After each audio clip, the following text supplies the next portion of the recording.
Greetings, all you wild and weirdos and weirdettes. That air raid siren means one thing and one thing only. It does not mean duck and cover. It means get ready for a fun weekend. But oh boy, and it is going to be a boy, weekend. we're going to kick this thing off into some really crazy, yeah, right. So this show have a crazy fashion to kick this bad boy off. It's not what you expect. Let's just say that this show is not what you're going to expect. It's going to be your normal show, of course. You know, we're gonna have fun too, but we also have some serious stuff we're going to be hitting tonight. And we have some exclusive stuff that's never been before seen. Yeah, it's all about the aliens tonight, guys. Yep. All about some aliens. We're going to have an absolute ball. Before we go there, though, it is time to get everybody introduced and see who all we got hanging out in the chat. So first off, out of the gate, we've got James Nelson. What's going on, brother? Andy Steen or Stein? Hello, Stein. Then you're up there in New Haven, West Virginia. Good to have you with us. Teresa of Teresa's Haunted History of the Tri-State. What's going on, Teresa? Terry McCullough's in the house. Lisa is in the house. What's going on, lady? Nikki Bennett, hello. I'll be reaching out to you soon, by the way, Nikki. Then we've got Ada Cox in the house. The executive producer, Adam Good, is with us. What's going on, brother? Larry Hose is in the house. What's up, my man? Good to see you. It's been a crazy week. Bigfoot, Littlefoot is in the house. Bacon card on top, starting off the night early. No. Then Bigfoot, Littlefoot, thank you for the like and share. Much appreciated. Let's get all these weirdos in the chat active. Yep. Let's get all these fellow weirdos out there in internet land that don't know we're here on the page. Yep. Let's get the wild and weirdos and weirdettes in here, and everybody share it out. Let's get it, get this thing going. Nancy White's in the house. Pat is hola. Pat's here. What's going on, brother? Good to see you here and on time. Look at you. I know. We're gonna have fun with you in the comments tonight, I think. Then we've got let's see. Oh, the Trackway family's here. What's going on, Miss Trackway? There they are. Then we got Danny Buckner's in the house. Hey, Danny. Oz in the Woods is here. What's going on, Oz? Gary Schuler. Good to see you guys in the chat. Hope y'all are doing well. Looks like you guys have had a decent summer. I know back to school has officially kicked off. And everybody's getting back into their normal swing of things. So hope everybody's doing well out there. Man, the chat is already active. Haley Sears, hello everyone. Haley, welcome. Haley. Welcome back. Good to see you in here. Welcome back. Dale Ty, what's going on? Dale, good to see you. Then who else we got? Jolie Bug, what's going on? Good to see you in the chat tonight as well. Then Angie's in the house. I'm going to do my best to not put you in jail. Just, you know, no promises though. Yeah. Oh, we missed these guys last week. Hey, they haven't been around for a while. We were watching. Okay. I think the show topic brought them in. That's probably what it is. That's probably what it is. Trackway is not here. This is my life. His LMD is what's hanging out. Donna Ho, what's going on, Donna? Derek Williamson, longtime listener, first-time viewer. You've made the jump. Derek, yes. Welcome, Derek. We are so proud. We should celebrate this moment. Joe, give him a freebie. That calls for you get a freebie, Derek. Oh, let me summon the Sky Daddy. I got to get back to the right menu.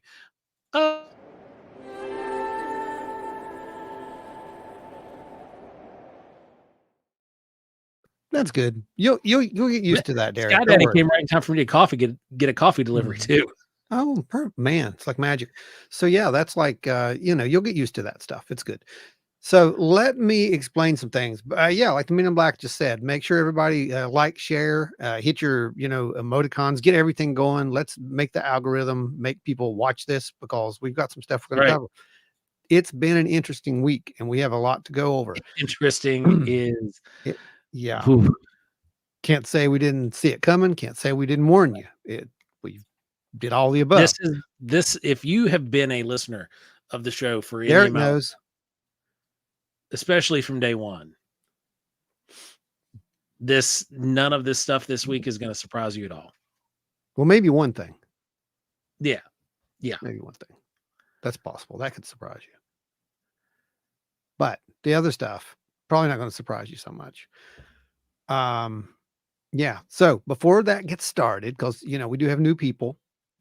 Congratulations to our talk group page over there on Facebook. We hit, hello, Dark Wolf. We hit 5,000 new members, Joe. I don't know if you saw that or not. Yeah, it just happened a couple of days ago. So for everybody who's new and never Can you seen imagine this how show, much faster we'd have hit 5,000 if we didn't reject yeah, probably 10,000 back years ago? we've vetted a lot of you guys. You're here because we know you're good people. Our group was curated. Oh, it absolutely was and still is. I mean, we make sure that, you know, it's a free place for people to speak and have total discourse. Derek, yes. Yes, I remember you. Thanks for jumping on here, man. Oh, I know who this is. I believe I know who that might be. So, yeah, anyway, we encourage open discourse and opinions are wonderful. Statements are wonderful. Here's the thing though. If you have a fact, Change the hashtag, Ron. what is it? Keep Angie Instead free. of keeping it free, it's keep Angie free. Keep Angie free. So what's going to happen is everybody's going to be, you know, it's zero drama. That's what I'm trying to get to here, because we've run this way for years and it's going to continue. I don't care how big we get. We're going to continue zero drama. That's how it is. It's a safe place for these people because we have a lot of people who have experienced things they cannot explain. And we will not tolerate people coming in and telling them that they're, you know, Yea, though whatever. you walk through the valley of the shadow of death, fear no evil, for Joe carries the banhammer. Yes, exactly. That's what I'm saying. So that's the only thing that's going to get you in trouble, if there is such a thing as trouble. So don't do it. Just be, you know, be mindful of that. Just, you know, if you can disagree with people, it's fine. I disagree with Joe constantly. Ask him; he'll tell you. Right, and we've all the time. for how long? Too long. Actually, it was way too long. I think. Yeah, I think once you've started to be proven right, you've been doing it for too long. Yeah. In the world of speculatory science and conspiracy theory, once you've been proven right this many times, you think it's been too long. It's been too long. It's been way too long. So anyway, that said, how many of you guys saw the video that I posted? What was it, yesterday or day before, whatever, of 2 days ago. 2 days ago, of the sighting that took place here in West Virginia? I want to know how many people saw it. This is interactive, after all. That's why we do it. So, and I'd like to know what you particularly thought about that. We've had a lot of people who saw it. We've actually had a really good, I don't want to say personality. I don't like personality, but well, they're on TV, but you know, more so. Yeah, I mean, famous. Well, I'd say, but more so, a very reputable individual when it comes to looking at videos and images and whatnot, and also an incredible astronomer. So you definitely listen to people like that. And he had some really good advice. He said, you know, get better pictures of the area so we have things to compare with, et cetera, and which was already on mark for that. That was happening.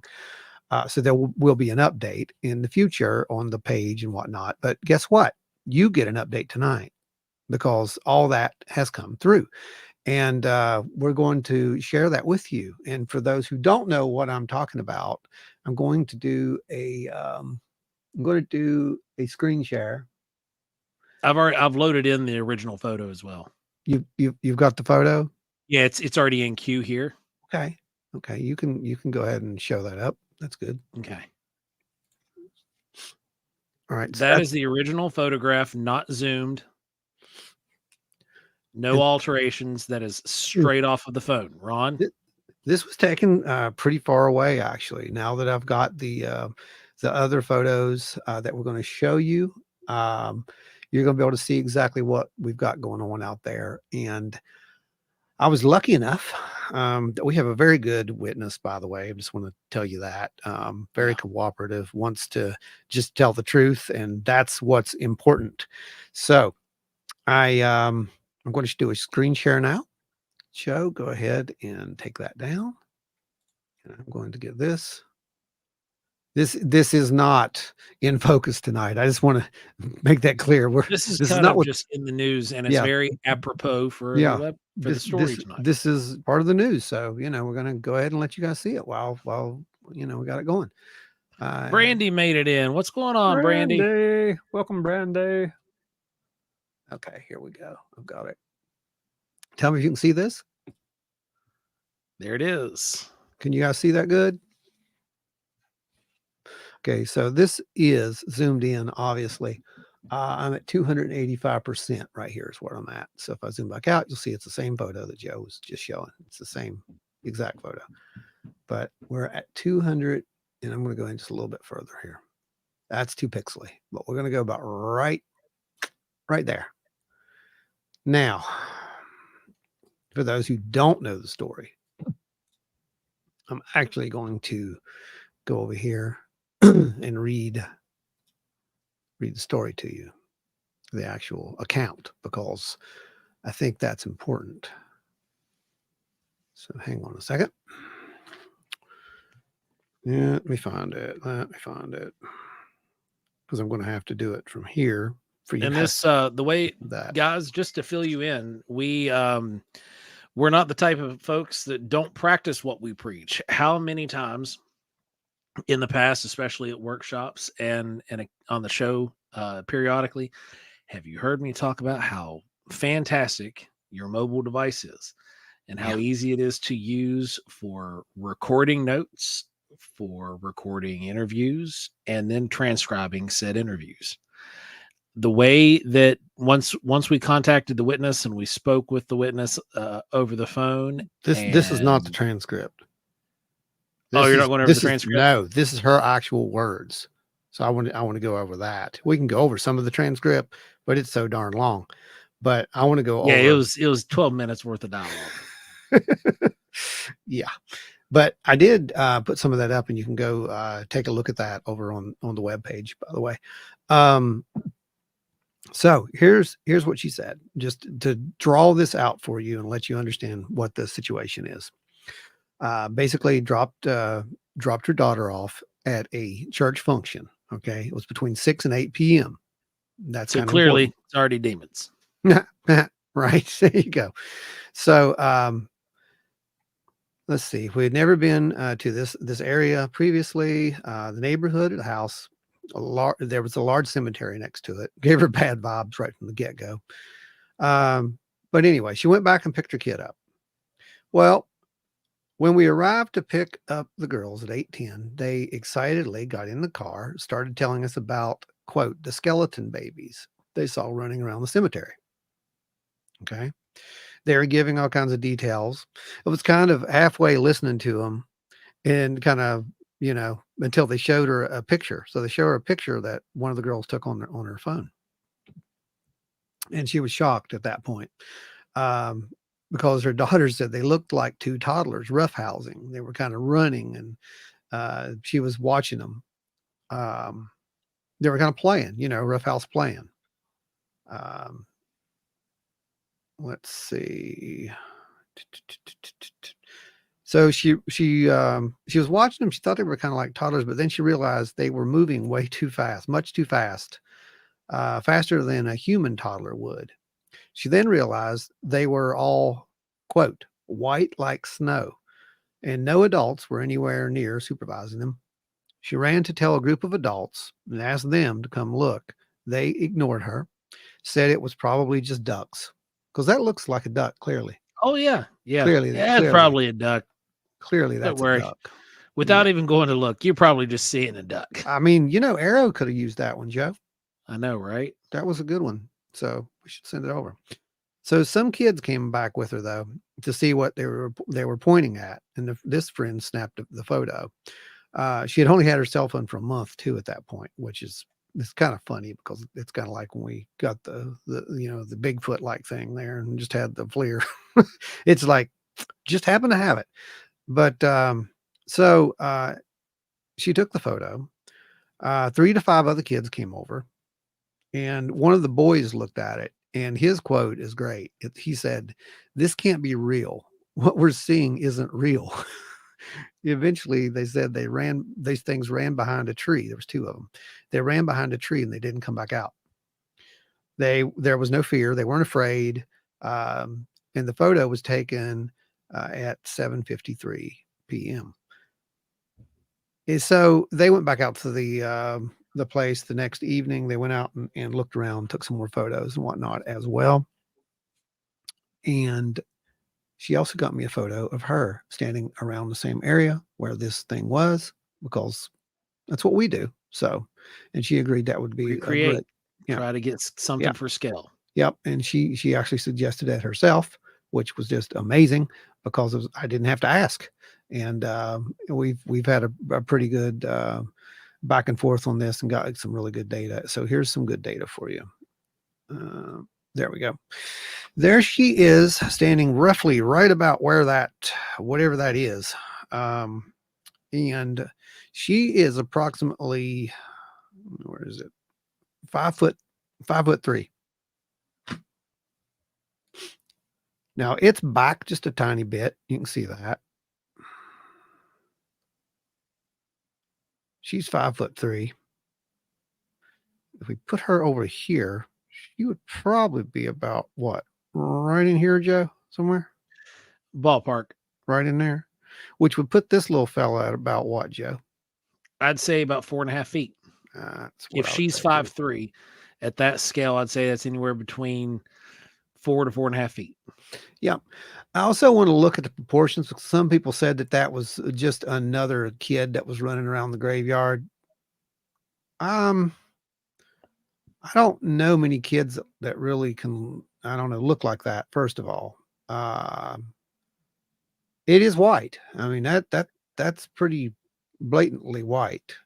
I can see some areas back here that have kind of the same tonal quality like was brought up to me, but I don't think that, I don't know, that's straw. I can tell you what that is because I have a picture of the straw. But this is just, hang on. I know I can do better than that. Let's go here. Let's do this. So let's hear some thoughts on this. I want to hear them while we're out there. All right, so I've got some marked here. Brandy said, I can't wait to hear what you guys have to say about this. I have family members buried in this cemetery. Okay, well, we're not going to tell where the cemetery is, so that's good. Don't say anything. Ashley Hill said, I'm so glad y'all are going over these photos. It is a single photo. There was only one. Yeah, it was only one. Of this photo, just for clarification. She wished if you've seen these somehow anywhere else on the internet and there's like multiples, there was only one photo taken. There it is, whatever it may be. Angie says, if it's a child in a costume, that would not explain the speed or disappearance. No, it wouldn't. We have to have something that explains all of it away. And I don't have anything conventional that does that. Linda Sigmund says, it appears to me to be a spirit. Then James Nelson says, it's a sandhill crane or swamp gas. Oh, obviously. James. Well, someone's been paying attention to West Virginia lore. Right. Pat says, so it's not a toddler then. Yeah, definitely not at 4 foot tall. Mm-mm. Ashley says, oh, come on. Can you see me? Well, what happened? Uh-oh. Can you still hear me? I can hear you, but you're not moving. Okay, there's something going on with the internet right now. We've been having some trouble recently. Okay. So I'm going to do this. Well, at least you're not stuck on a crazy screen. So that's good. Remember how I used to do Brandon? It was terrible. Anyway, guys, that is whatever it is. I don't know what's happening right now. Hang on. We have some technical difficulty taking place. So bear with us. That's weird. Yeah, there you go. It's clearly the MIB. It may be. I don't know. Something just absolutely is not right. Huh. Hey, let me stop sharing for a second. Nope, he's still frozen. It's almost like time standing still. Wouldn't it be really funny if he was actually like that right now and he didn't know it? That would be amazing. Okay, here we go. Oh, that was spooky. We almost had one of those paradoxes where all of reality would have collapsed up on itself. You were there, and then you appeared down here. Oh, that's wild because my Chrome session completely crashed. Wow, that was wild. Anyway, Pat said solar flares are taking Joe out. Yeah, probably. Then, so I was at Ashley. It said, to me, it kind of looks like whatever it is has breasts. The lumpiness is so weird. Let's see if I can pull it up again, Then Gary Schuler, big head, skinny arms, definitely not eating an American diet. Angie said it kind of looks like it had boobs or abs or both. The folder here. Danny asked, did they say if it was solid or transparent? They said it was solid. Yeah, it was. This was a solid entity, but it was bright white, like bright white. That was the, like snow. That was the exact quote. That it was like. Linda said, have you looked at the negative pic of it? Yes, we have looked at every possible variation of this photograph known to man and Adobe. I'm trying to find that for you, actually, Linda. Hang on a second. I don't see my sightings folder. There it is. I found it. Octopus says, I really hate saying this for real. It looks like the Mexican mummy tridactyl aliens. Well, I mean, it is what it is. It's weird. That's all I can say about it. Wait, did somebody say it was Venus yet? What's going on, Venus. Jay? Jay's here. So, Ashley says, did you ask why a video wasn't taken and only one photo? Just curious.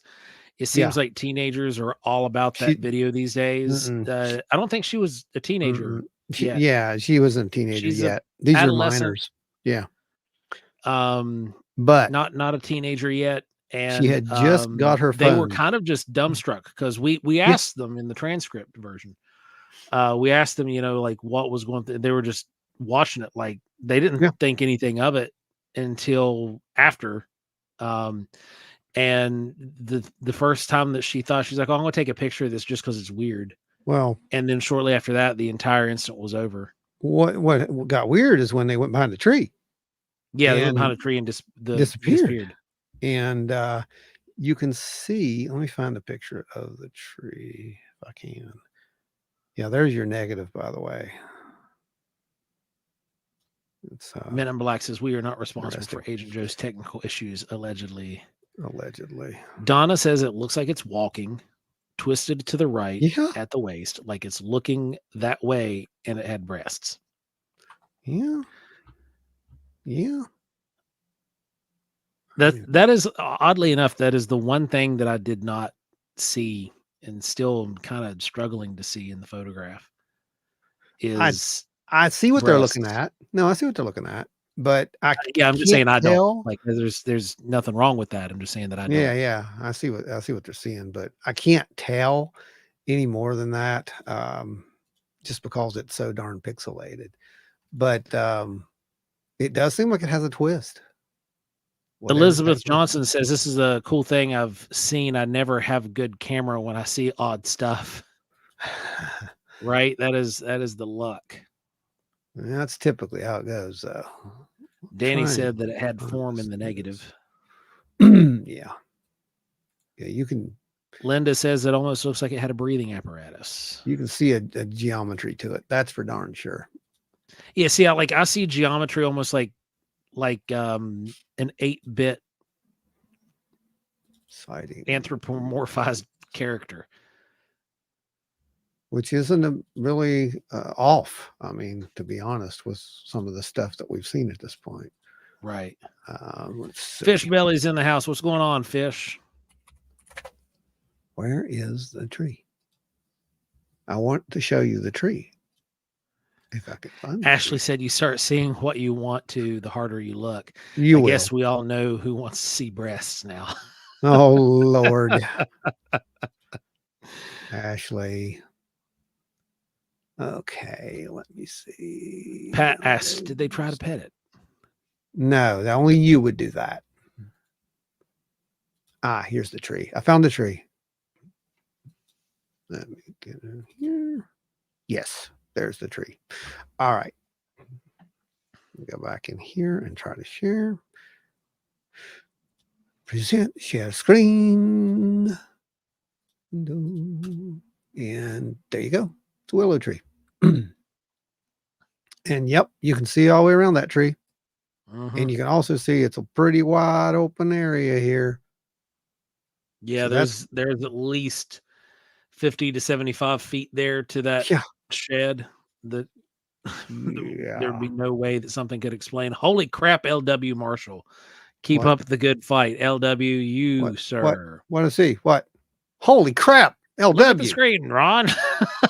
LW. Multiple. Good, sir.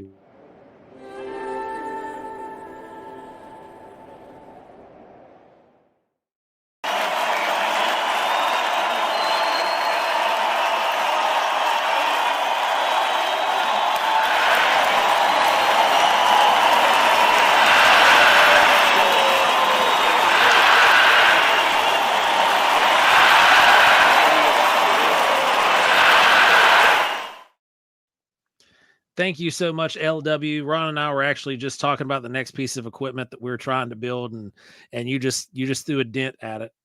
So that's gonna we're trying to build a. We'll see. We'll talk about it later tonight. Yeah, we'll talk about that later. But we build weird stuff, so that should be a motto now. I think at this point. By the way, LW, the topic tonight we're diving into. Oh yeah. This was my birthday present, LW. Thank you so much. That's yeah, we all got our copy of Imminent. And boy, we're going to talk about that, and we're going to talk about some other stuff that happened on the same day that came out. Yeah, so let's, before we get into the other stuff. Yeah. Let's look at this. Yeah.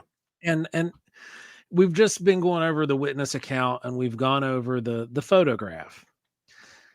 But bring up the photo again. I'll grab it real quick. The original photo. Yeah, it's right here. That one. Mm-hmm. And when it first popped up, the first thing that went through my mind was that this could have been somebody trying to film a photo session for Halloween to get like early Halloween stuff out, right? And I tried finding some stuff on social media in the area, because that's, these folks who do that kind of work, they are we'll just call them media magnet stuff. So anytime they do photographs like this, social media, they will blow it up. So I was looking at Maryland, Pittsburgh area, West Virginia, not a single one, anything. I would have been proud of this. I would have been proud of this. This would have been all over my page if I would have did this photo. And then, like Ron said, Ron would have been proud of this and posted it everywhere. They took this photograph and they notified Stan Gordon. Stan, yeah. Mm-hmm. And it went from there, and Stan told her to get a hold of us. She posted it up, and then Ron spoke with her and had her pull it down, so that way proper analysis without interference could take place. We got lucky. That's pretty much what happened there. We got really lucky. We got lucky. You're right. And I'll tell you this, that also to me says a ton about these witnesses, just for the sheer fact that, if somebody was trying to do that, there's no way, because they're looking for answers. They're not looking for anyone to, come out here and look at this. And as a matter of fact, we haven't revealed where this is. And as this point, we're not going to. We kept the names quiet. We don't want anyone to know who they are. They don't want that. That's not what this is about. Yeah. They are more interested in trying to figure out what this was. And so we put it out there to try to see if there's been similar cases, if anyone's seen anything, in the area, whatever. Well, the funny thing is, this event actually took place synchronistically, I suppose, if you want to use that word. I don't believe in coincidences anymore. So, Well, I want to touch this before we go further. go ahead. Randy said, I don't understand why these folks didn't go over there. That would have been me. I love Weeping Willows, by the way. So, as a former pastor, I would also do, I was a youth minister for several years in amongst all that. I did not let people go out of my sight. Yeah. And even within my sight, I didn't let the kids go. I would set perimeters up that were no more than 150 feet from my physical person at all time. Oh, I guarantee And, Yeah. and so that would be why the kid wouldn't have been able to go over there, because this was a church function. And my idea on how to keep things secure is not a new novel kind of idea. That is pretty standard and with basic chaperoning. pastoral leadership and stuff. Especially with that property not being part of the church property. Yeah, that's not part of it. So, there's that. So, I have no reason to, skeleton babies. That's exactly what they were described as, Jane. That's exactly what they were described as. But it's something. I don't know what it is. I can't tell you exactly what that is. Only that it was something. Okay. We're still Henry. What? When? I had not. My phone's busted, so I've not been on social media for 2 weeks. Like, I get on here just briefly, so here's what I'm rocking right now. Half a phone. But man, That's friend, be, just found out. Holy crap! That's Bigfoot community just took a big one there, man. That sucks. Wow, that's a bummer. Anyway, go ahead, Ron. Oh, I was just talking about your phone. That's great. Oh, yeah, my phone. Yeah, that I gotta figure. Yeah, you gotta get a new one for the festival there. It's you're the only one who has the service at work down there. I know. Well, no, it works. It works. You just have to memorize. I have the buttons. Oh, there's memorized. no way. That's how I text you through the day. There is no way you could do that. That's insane. Oh boy. Anyway. So, okay, Jen says, okay, it's running, but its hips are perfectly even, which is kind of weird. Oh, it's weird. Now, keep in mind, you're also looking at a still frame. Okay. Yeah. We don't know. I mean, they were tumbling. There was 2 of them too, by the way. So she just happened to catch this one as it was running, I guess, across the field, maybe to go to the tree. I don't know. That's neither here nor there. That doesn't matter. The point is that she got a picture. I'm happy she got the picture. But what's more important? I've heard some people say, "Oh, it's fake. It's fake." Well, I want to show you something, because I was. This is another wonderful reason to work with this witness.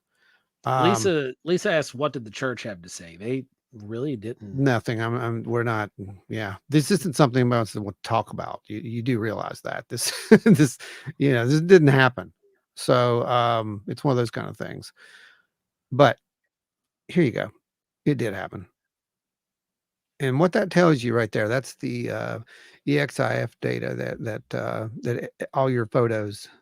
This is why I ask you guys, when you have a sighting, send me the original photo, copy of the original photo, not a Facebook, screen capture or anything like that. The original file, because that right there is inside of it. And we can look at that.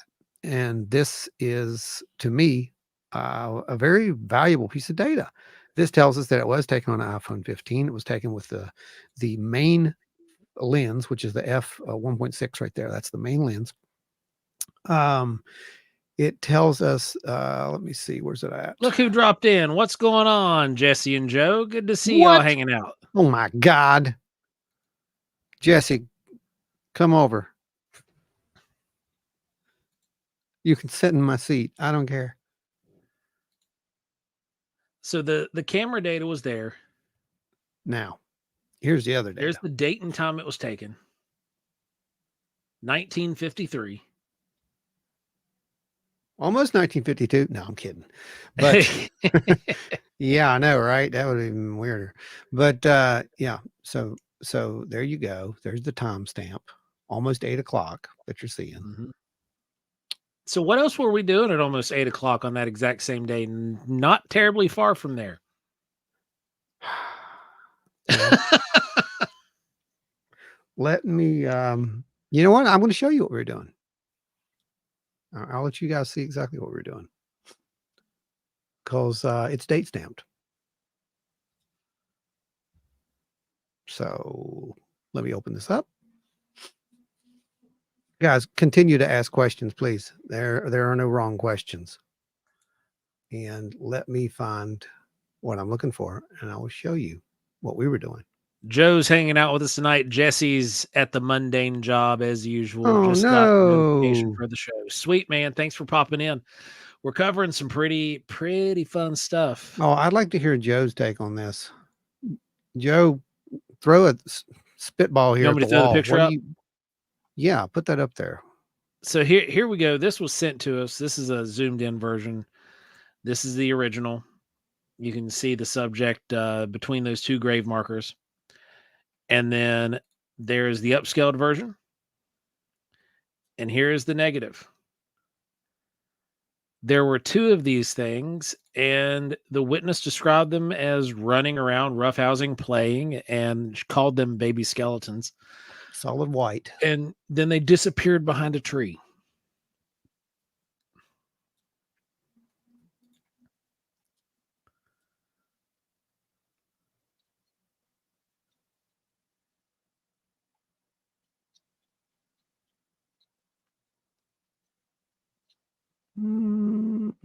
Where is it at? Brandy said it's been the talk locally after it was posted initially. Well, you lived locally then. Tell us what you heard. Yeah, what? Tell us, Because we please. don't live locally. We live 2.5 hours away.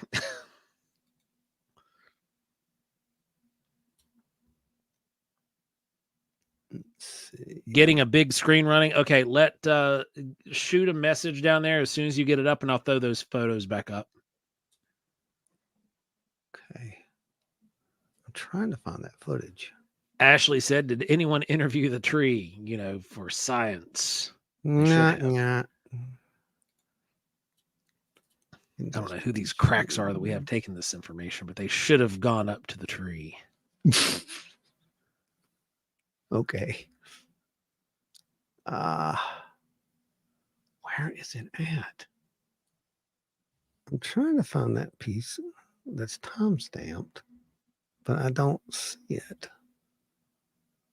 I see the 20. Are you going to play it from your player, or is it in the lineup over on the admin side? No, I got to play it over here. You can't put it over there. Gotcha.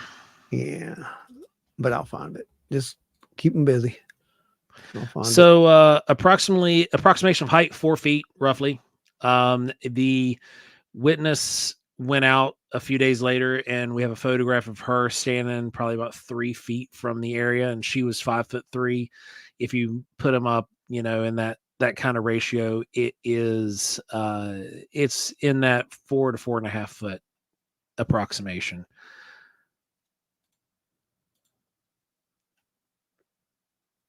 So here is that blown up again. Negative image.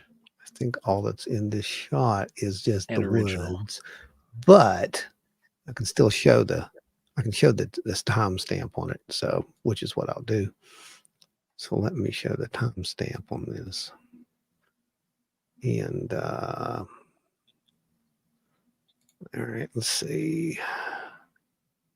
Go over here. All right. I'm just going to share the timestamp. What in the world? I can't talk. All right. Present. All right, guys, here we go. At around the same time, really close to the same time, this is what was going on. Not really that terribly far away, to be honest. That is correct, Joe. In a cemetery, disappeared behind a tree, and appeared to be roughhousing with another. Yeah, that is correct. And a kid took a photo, and when I say kid, they were preteen. Took a photo with their iPhone. They were at a church function. So we can see timestamp. Can you guys see that? No, it's way too small. Way too small. Okay, let me see if I Yeah. can make it way bigger. So let's see if I can go over here. Yeah, I can drag it over here. So let me do that. So just screen grab it and zoom it in. It don't work that way, but I'll make it work. It's not on the screen. It's on the preview. So now it'll work. Okay. Go in here and pull this up. Yeah, it's a tree. That's right. It's shocking. All right. Zooming in. Going up. This is just to show you the time. And can you see it there? The time is 19. Is that 57? That is. And prior to that, we had been starting some investigatory stuff. The investigatory stuff. Yep, that's exactly what it was. It was definitely investigatory stuff, Joe. That's the best way to put that. Yeah. It was some interesting Linda said, stuff. were there any children buried right there? Yeah, I mean, it is a cemetery. Sharing that. Kind of a yeah, a catch-all for the dead folks. It's a full-on, yeah, it's a full-on cemetery. So yeah, there's going to be folks of every age and so it could be a size, little bit, shape, and color. Yeah, as far as it goes, it could be about anything there. But Joe says our ancestors would have called them the Fae. Classic Fae behavior: liminal area, frolicking, vanishing from sight. I don't disagree with that assessment, to be honest. I can't say that I would either. I can't disagree with you, buddy. Either, especially looking at it through a lens with a passport. Wink, wink. Right.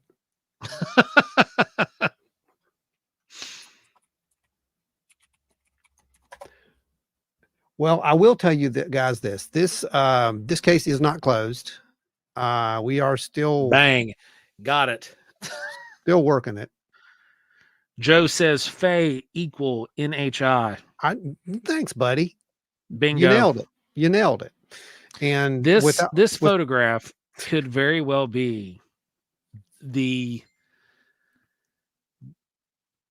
first modern depiction of non-human intelligence. Ron, how do you feel? What do you think about that? When I saw okay, so I'll go over the story with you first. I get the call from Stan. He says, Ron, I just saw a photo. I can't tell you anything about it. This is normal with Stan. He does this. And he's like, if it's real, it's something really, really big. And I mean, it's really big. And I'm like, okay. I figured it was going to be like a, UFO, because that happens a lot.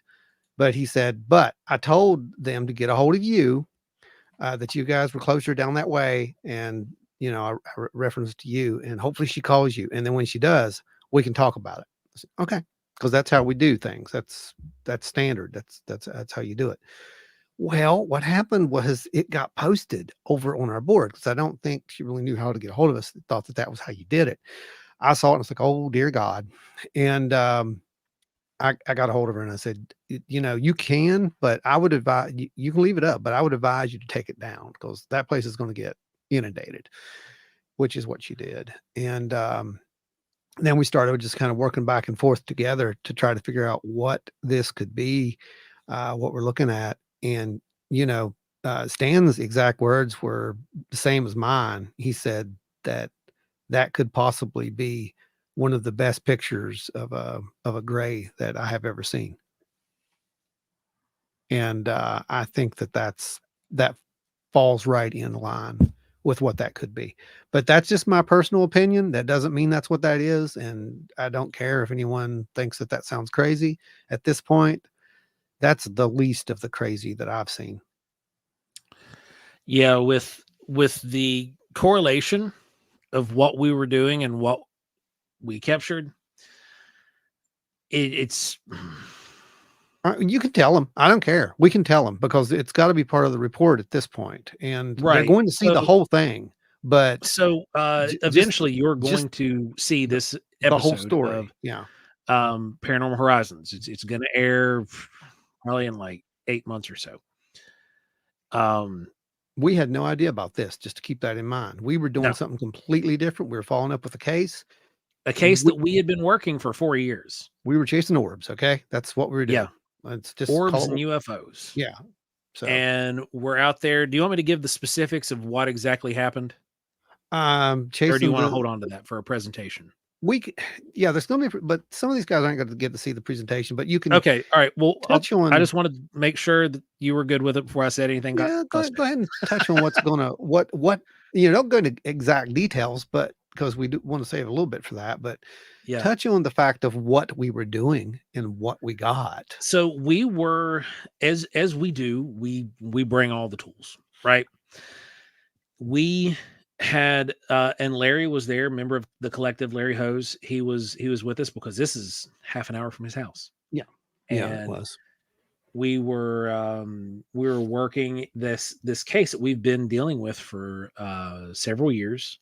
It was one of the first UFO cases that we got that was a reoccurring, not once-off sighting, but something that had reoccurring data.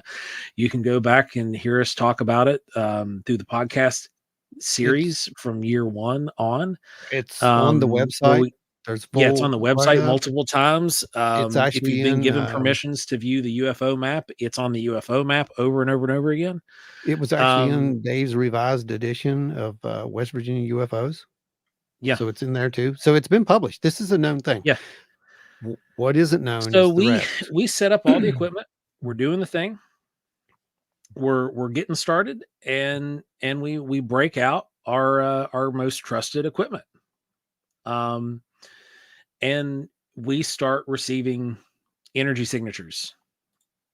We start receiving strange energy signatures, not just gamma radiation, not just EMF or microwave. We start getting strange signatures across the board. It was very anomalous. And you're going to have to watch to catch all of that. Yeah. But this is just in the same area. And this thing, I'm not going to go into specifics, but it literally led me by the nose. It felt like, I'm just going to say that it led me by the nose, and I've never been made to feel more uncomfortable and more intrigued at the same time than I have in that period, except for maybe some other creepy situations I'd been in. But like this took the cake. Was this a male or female who took the photo? It was a young female that took the photograph, and her friends and her friends. There were a few males that were there as well. There was like, I think 4 or 6 total people. 7 total, I think. Maybe 7 total. 8. Okay. I know there's 7 at least. There were 7 who were in that little clearing there where they could see that gravesite area. Yeah. There was more people out and about because, again, this was a function, but there were 7 in that immediate that were technically witnesses to this event. Yeah. And Brandy, I'd like to hear, please contact us off site and, send us a mail. What's going on? Like what people are thinking about this. Then we've got, let's see, I'm going to try to say. But anyway, it leads you out, right? And all of a sudden to this site that, again, multiple witnesses got to witness and see. Anyway, you're going to have to watch it. But you're going to have to watch it. I wish I could tell you I have more. no problem telling you that it was a UFO. I have absolutely no problem telling you that. But when you have to watch. But there's more to it. Series. It's more than just that. It made my brain melt out of my ear holes. Yeah, there's a lot more to it than that. So we're going to, Anyway, the synchronicity thing. It seems like this has been happening with us pretty much since we started this. I'm glad Joe's here because I bet you anything. One single photo was taken of this instance. Jen says 7 kids, 1 phone. Any possibilities of other pictures? None. Nope. They were playing. They were actually playing. So like the fact that because again, these are kids. They're not teenagers. These are kids, and they're playing. One of them happened to have a phone. Wow. Luckily, they had to and find got the it. photograph. Her only regret is she And the didn't only shoot reason they got the video. photograph was because they tried telling the adults, and the adults were like, nah, blah, blah, blah, blah. And they were like, oh, I'm going to show you. Wham, got the Oh, picture, there were took it back, ducks. showed them. And then when, yeah. Yeah, well, I don't know that they showed the adults there. She showed No, they showed her mom. their mom, yeah, or showed her mom, the girl's mom. But which is just great. But you know, like I said, I think Joe's in here, I think still, and Yeah, I'll bet you he will tell you right now as well. This is the thing you run into with this. You will there you go. Yeah. That you will run into these synchronicities. You will run into these almost interactions where this whatever this is interacts with you. And it happens in multiple times. You just happen to be in the right place at the right time to catch this. That's happened multiple times now, you know. And it's something that blew my mind. I've never 10 out of felt 10 like I was agree. being messed with more than during this instance. Yeah. Yep. Yep. Yep. Yep. I would say honestly, at this point, up to this point, it was probably the closest, it was the best evidence, I would say, that we've got of non-human intelligence interaction. That would be my say. And I know what's coming up on the next episode of Paranormal Horizons, and it's pretty good. You're going to see some stuff there, but this, it's just like the bar keeps getting higher and higher. I'm almost afraid to go film some of these other ones that we've got planned. So we'll take it vacation. Yeah, we might be going to Lanulose. I don't know. But you know, I'll try to take my phone with me. But no, for real. He's 100% right. It felt like we were being messed with. It felt like when I say I felt like I'm being led by the nose, that is a terminology. It might be old Appalachian or old, you know, Western kind of terminology that some people might not be familiar with. But bulls wore rings in their noses because they were usually really stubborn and hard to wrangle and maneuver, but they would put that kind of like ring in their Joe. nose. Exactly like Joe. Yeah, exactly. Stubborn, hard to wrangle. Yeah.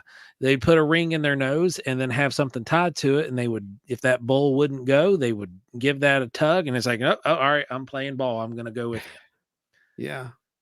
Yeah. So I don't know what that was, guys. All I know is it happened. And we've got a lot of work still to do on that case, honestly. And this one is still developing as well. We've got new data sets on it. Anita says, if y'all need me to come up and suss out if it's Faye, I'll make the drive. I know Faye energy well. I can tell you right away which one it is. I don't know what that is. Yeah, it's hard to say what this is. What people call Faye, what people, let's just say I have a pretty good suspicion that there have been many assumptions made over the generations, and all of them might just trace to a single source. With you never know. I mean, that's or sources, but yeah. Well, it'd be sources, but it's non-human intelligence. No, it's not. That's the best word for it. Now we know why they used it. I mean, right. 100%. Because we can't define that. All we can say is that's probably not human. And you know, the funny thing is that it's a loaded word, non-human intelligence, because you know, my cat's intelligent.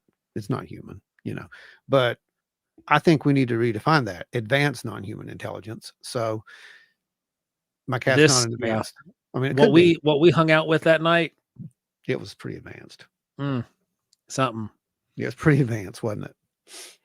Yeah. So, folks, that's speaking of stuff that's pretty advanced, we've pushed this one around for an hour with you guys. We've covered as much as we have data wise on this photograph, and thanks for the questions, everybody. That was absolutely needed, to be honest. Yeah. And hopefully we're able to answer you guys as best as we could. And this is definitely, with everything that was going on that we were doing, not too far away from there. How far by air do you think that was? Minutes. Huh? How far by air do you think that was? Oh, drive time, we were an hour and 45 from it. Right. Conventional air, I should say. Conventional air, like depending on the speed.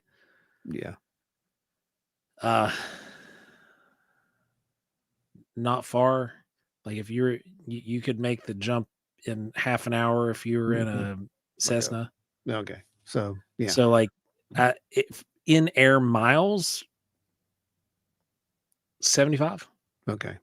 There you go. 75, 80. Yeah, it's still close In enough. road miles, 592. I think we still have to look at it as a West data Virginia. set, you know? Yeah, right. I think we have to still look at it as a data set regardless, and put that on the table because Oh yeah, we use as the crow flies quite a bit. Yeah. Yeah, crow. Yeah, right. Yeah. So, what happened this week other than, that, was, of Pat course asks, what is it by TARDIS? Well, we're going to have to well, get into this DIRD report and we can give you that answer. we'll get there for you. So, It yeah, depends on how much energy it's consuming at the time to shrink the gravity in front of you and stretch it out behind you. pretty much. It's all timey-wimey stuff. But anyway, for those who don't know, what happened was Lue's book got released, and around the same time, yep, that one, this got released. The Defense Intelligence Agency, which was Lue's former employer, released all these PDFs that you see here. There's a lot of these PDFs. I think I already put the link up. I don't know if I did or not. It might be over in the group. I'll put it in. It is over on the group. I'll put it in here too for you guys. But LW asks, what is it as the whippoorwill flies? Oh, don't even start that. Oh boy. So what it did is literally these were the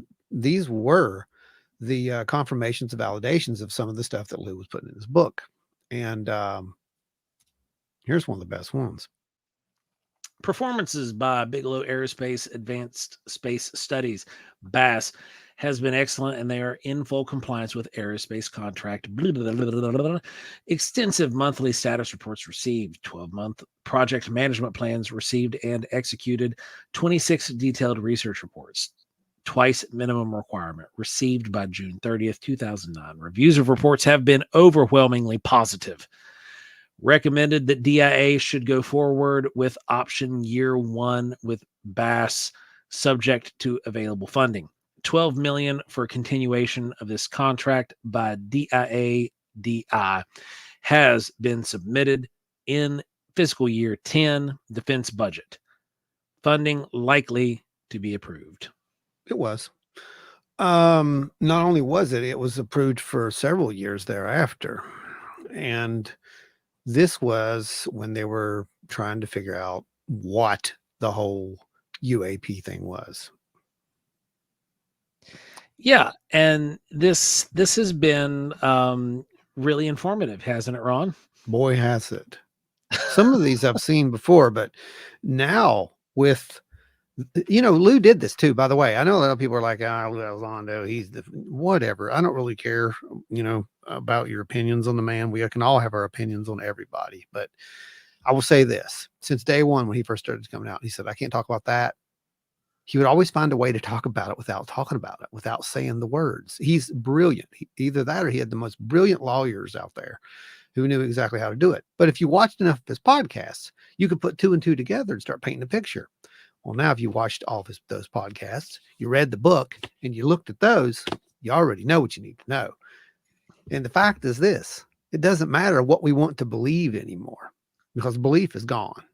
That's it. It's not a matter of belief anymore. It's a fact. We are not alone. He's 100% right. We never have been alone. We can call them all kinds of things. Matter of fact, I'm pretty sure there's probably a few wars that have been fought throughout, the centuries because of that. But the problem being, we could be all talking about the same thing. I don't know. I don't know yet. It just depends. That's neither here nor there so far. We have to accept the fact that there's something there first. Then we can worry about trying to define it. And what these guys were doing was they were trying to define it. They were doing detailed studies and analysis on what could this be? What can move that fast? What can move at Mach 17? Not us. AKA Mock Jesus. You've heard me use that terminology for years. We finally know what mock it is. Mock Jesus is defined as Mach 17. Yeah, probably. So it gets into some interesting things, because one of the biggest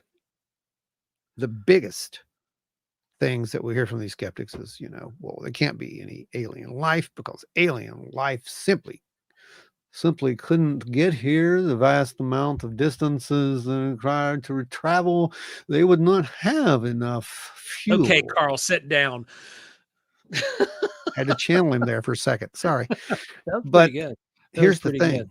The truth of the matter is, no one said that they did. No one ever said they left. They could have came here a long time ago, saying it without saying it. Yep.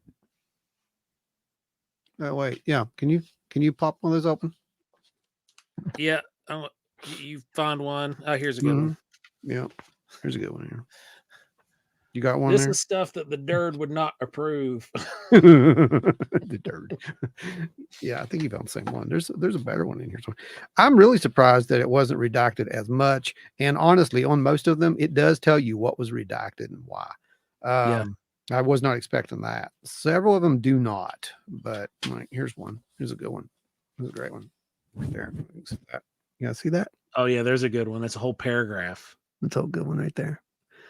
Yeah. And I think this is one. Yeah, this doesn't have anything. It doesn't tell you what it was. A lot of them have it at the bottom. It tells you exactly what was taken out. But yeah. Dark Wolf asked the question, does the title imminent refer to UFO disclosure being revealed like very soon? If you have looked at the past document releases up to this most recent, combined with the book, a lot of folks in the community have a feeling that this has been the little D disclosure, because a big D disclosure is probably not going to happen unless something crash lands on the White House lawn at this point.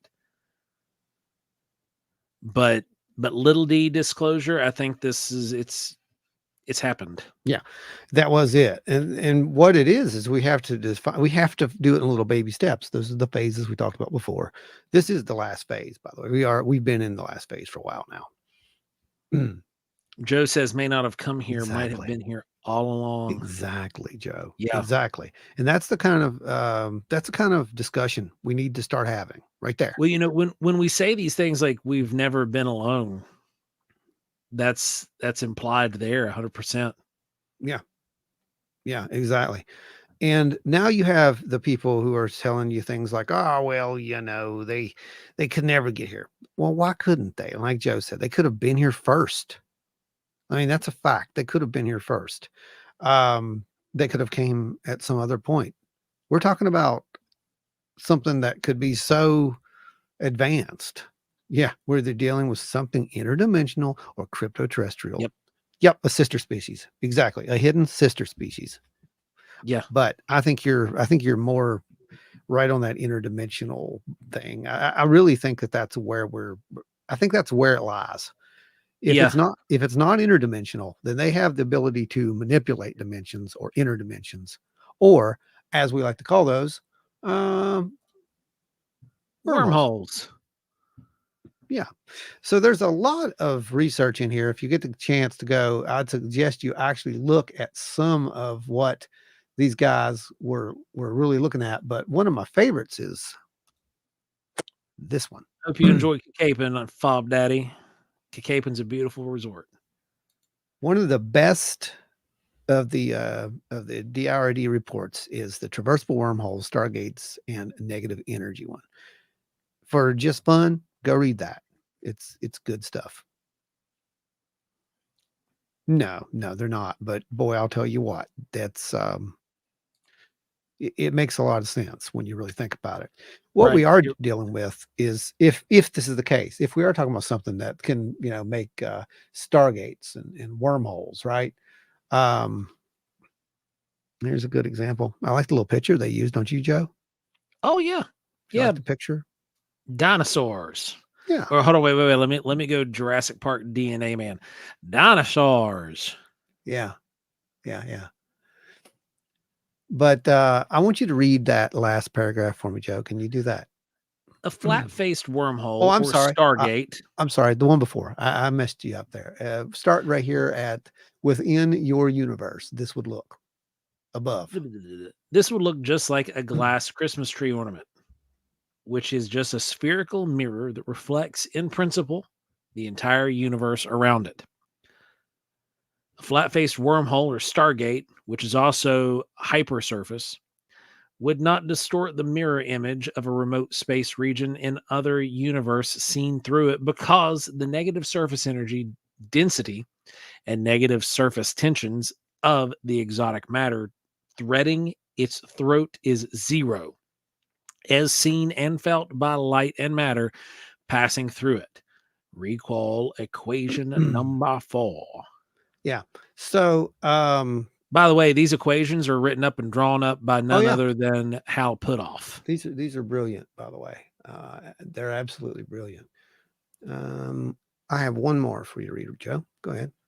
If a small wormhole, 3 or more dimensional, were to begin to appear or even bump into our local space, one would perceive this process as the occurrence of an unusually bright spot in the sky. Blue and red Doppler shifting of this bright spot would manifest when the intersection of the wormhole with our local space grows or recedes, respectfully. Operation Trojan Horse, John Keel. Yeah. So that's how far ahead this man was, and he was laughed at for being that far ahead. They're literally saying right there that we can now explain away probably purple blobs and all those lights and orbs that, well, we're still seeing them. Anyone ever read The Road Not Taken, that technology might have been discovered by a species that followed a different technological evolution than Homo sapiens? Yeah. I've not read it, but No, I know the I theory. have read excerpts I know that theory. and essays about it. Yeah, I know that theory very well. And it's true. It's like, why do you think that this is it? Just because you can't comprehend anything more than that, when we have some of the top scientists in the world saying, look, this is possible. Mike Hacker, has anyone tried using an EMP on the ships? According to Bob Lazar and many Well, others. according to whoever Lou talked to, Yeah, that's what brought down Roswell. So we that can is talk what about brought down Roswell. Roswell. We can talk about Roswell And now. and if you remember way back, if you hop in the Wayback Machine, you can hear us talk about that very thing on Yeah, we Wild and did. Weird Radio eons and eons ago. Yeah, we did talk about that. Scalar wave technology, etc. Yeah, but they were allegedly testing some radar systems out there, is what the thought was, and it hit the ship, brought it down, boom, that was it. Yes, you can, Ada. I think I'm throwing a link into the chat. Throw it up there. What was the other good one we had? Let me see. Oh yeah, this is good. This is really good. So this is the time that it would take to literally move through space through one of these stable wormholes. Actually, no, this is the warp drive. I'm sorry, this is Alcubierre warp drive that they're talking about.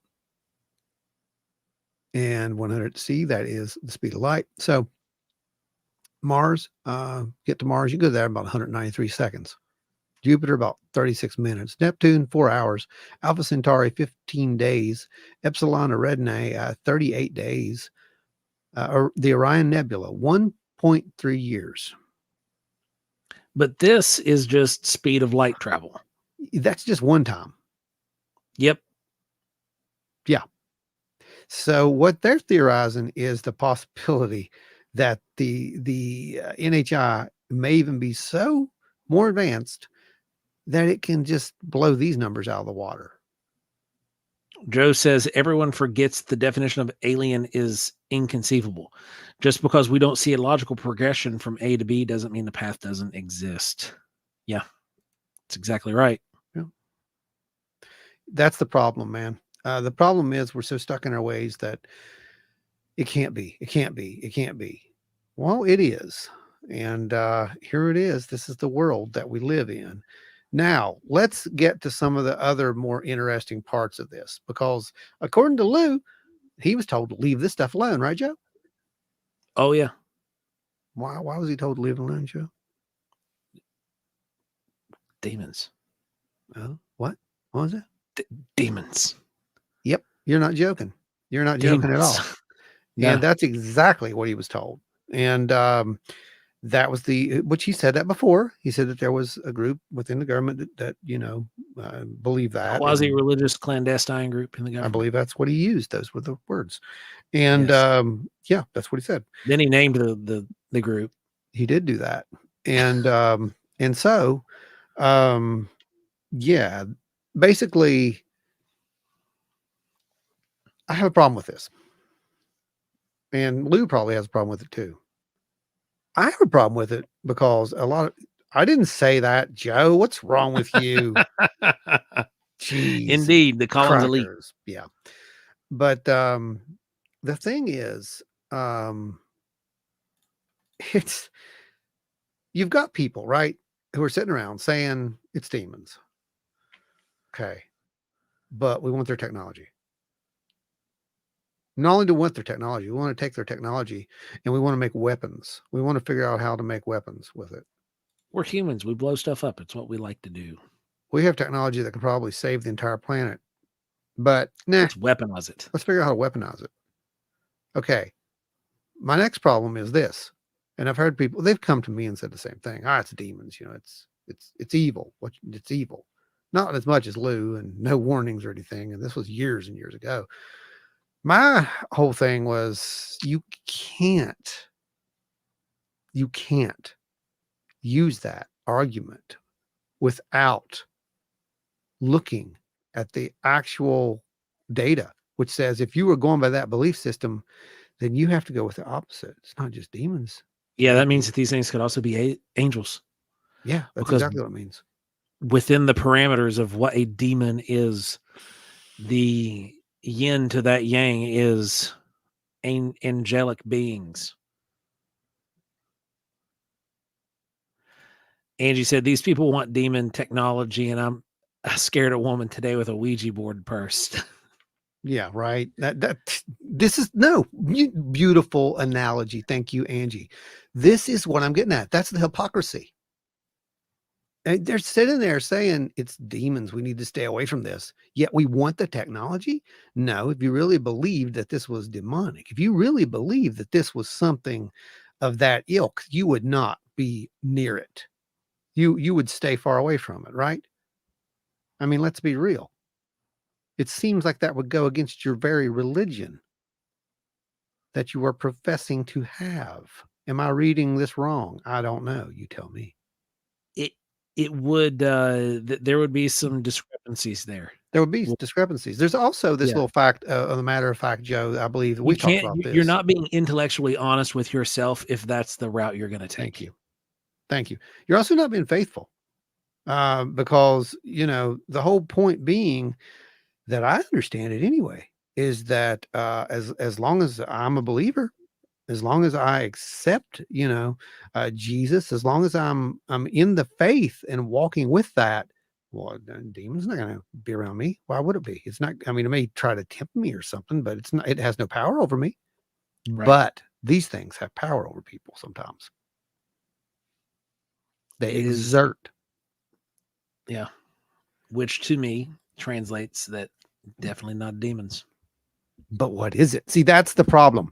And we're getting, well, the best way to describe it is non-human intelligence. Non-human intelligence. Thank you. Because this is the when we argument. start using these labels, yes, thank you. It's asinine. Like we're using terrible language most of the time in describing these things.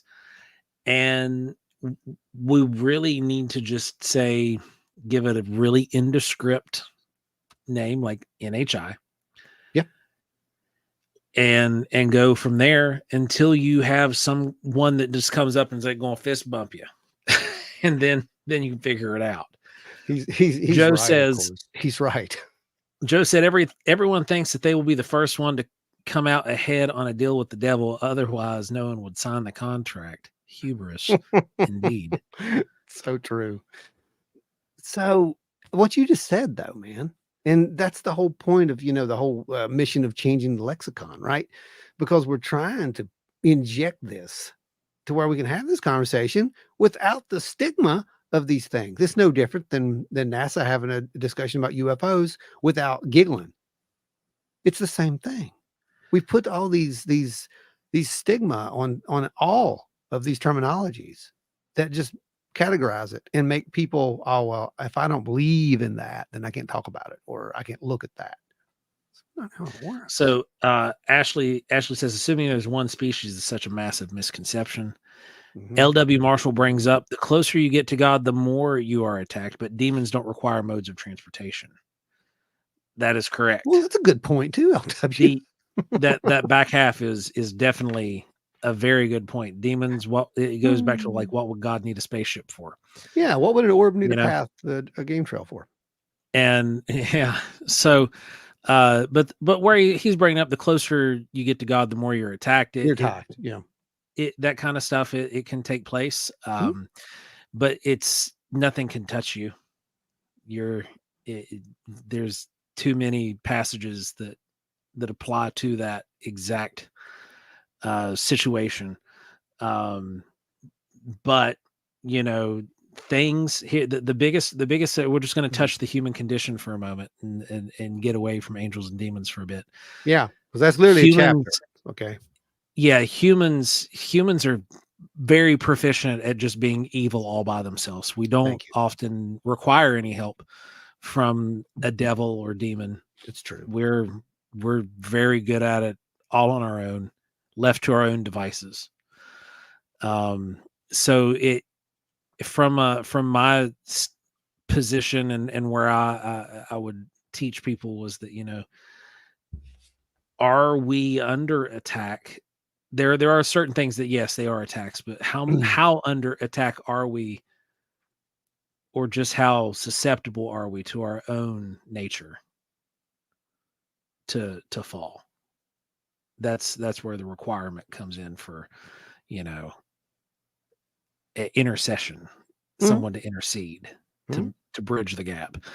So I'll step off the pulpit and digress there. That was actually really good, and it was a good way to put it without wrapping it into different, cloths and calling it for what it is. Humans. Mike Hacker says, didn't the James Webb pick up a light on Proxima B? If so, was it just light waves, or are there photos? I'm not sure, to be honest with you. Yeah. I know there was some talk about some stuff and it just disappeared. I remember that. I'm not sure there were photos. I think it was just like signal transmissions that it was getting. I don't know. Which would be, it was light waves, because that's what light waves. Yeah, that's what it was detecting. I don't know so much as it was a photo. I'm sure that they did. I mean, you've got the world's most advanced camera in the world, in the galaxy that we're aware of. Of course, I would turn it and shoot a shot to see if you can see anything, but I don't think anything's been published. That's something to ask Dave. Yeah, I wish he was in. Roberts would know. Yeah, he would definitely know. So I'll tell you this. There's a really good this book just takes off. And one of the things that I found interesting about it is that there's actually a section in here on the Colaris event of the 1970s. Oh, and yes, yes. Yeah. So I'm glad you got to that section today. That was for those who don't know, that's an interesting part. That was an event that took place where these orbs, lights, ships, all the above, literally terrorized this village. And it wasn't seen by like 2-3 people. Let me get the exact number, because I don't want to be wrong here. It was seen by a lot more than 2 or 3 people. Oh yeah. Let's see, it's right here in the front. It was seen by The case files, 514 witnesses. Jacques Vallée was over there investigating it. There's one estimate that says the body of evidence of the Colares incident exceeded more than 3,500 case files. And what the Colares incident was at the terminus of this event, there were blue and red lights, right? Blue, red, yellow, craft. There were saucers. There were lights. There were orbs. The blue I'm talking about the terminus. Okay. The end of the event. Oh, I don't really know how it actually ended, but go ahead. There was mention from Vallée about the molten material, and there were these Doppler. We were seeing the red and blue Doppler effect, and then molten material on the ground. Well, either way, the problem with the Colares event was that they learned at that point to stay away from the blue orbs. Yeah. The blue orbs. Blue shift. Mm-hmm. It burned a lot of people. People were, they got to the point to where they knew that if they got close to them, they were going to get burned. They were going to sunburn. They were going to get like laser-like burns. And these aren't just, made up things. There were serious incidents. There were actually doctors that went over and treated these people and whatnot. And that's where we get a lot of the study for the biological effects, that paper that was done that we've quoted multiple times. That is where we get the idea that some of these things are giving off something. Joe's here again, which is weird, but I'm so thankful he is because he understands the language of what I'm saying here. I always said that we were seeing a wake in the ocean, but we weren't seeing the boat, so to speak, when we're out there and we start getting all these weird signals and radiation things, right? And I remember, when we, I think when that first came out, I was like, this could explain some things, and I think everybody who we know needs to pretty much get a Geiger counter at this point and just watch yourself. It doesn't mean, that there's something there. It just means that something could be there. And I think at this point, we've all run into these weird radiation signals, the ones of us who are out there looking, and there aren't many of us. Yeah. There needs to be. There definitely needs to be. Joe said you might be dealing with a group of entities who share absolutely zero cultural, biological, or physiological qualities with us. The notions of good and evil are probably meaningless. Yeah, exactly. Yeah. Exactly. Yeah, I agree. Well, what do you think? And then he said they're probably more akin to Lovecraftian entities, vast cosmic difference, or indifference rather. Oz brings up a question. Do those with a military lens attract aggressive phenomena? I'm team peace and love, and I have not been intimidated by my experiences. Well, we have noticed ourselves in our own data that the data shows this. There seems to be a duality here.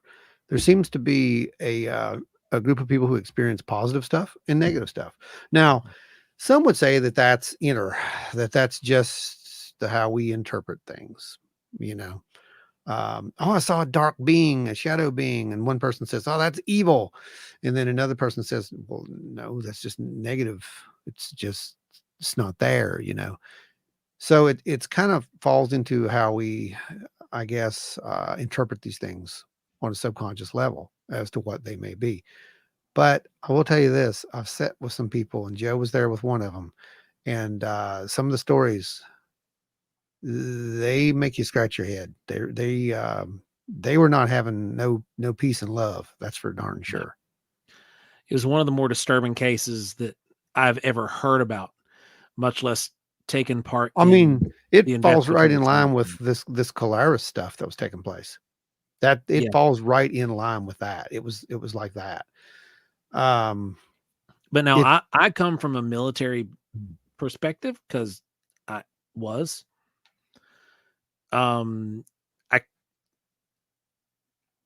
I personally don't put things in positive or negative categories. I just lump them all as experiences. Because at the end of the day, feelings don't matter.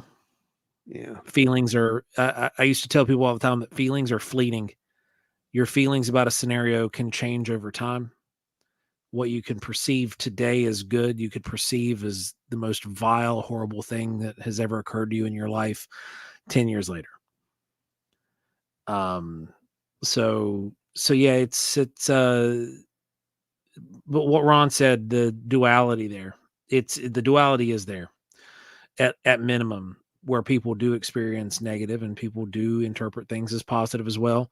But you've got to take good and bad together when you're doing research. Yeah, and you really have to look at it through the lens of neutrality.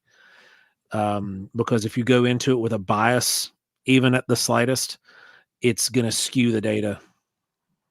Well, I used to get back in the day, when I was researching stuff, and I was trying to figure out the whole abduction thing. And, I was reading about how they were finding the implants and stuff. And, oh yeah, that's in there too.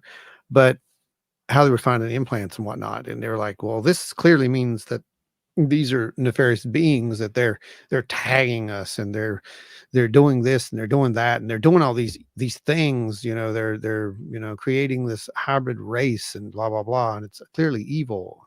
And there's so many people who are bent in that direction, and I was not one of them. I looked at it, and I looked at the data, and I said, do we not do the same thing to animals? Do we not do the same thing to the panda bears? Do we not do the same thing to polar bears to ensure their survival? Do we not do these same things?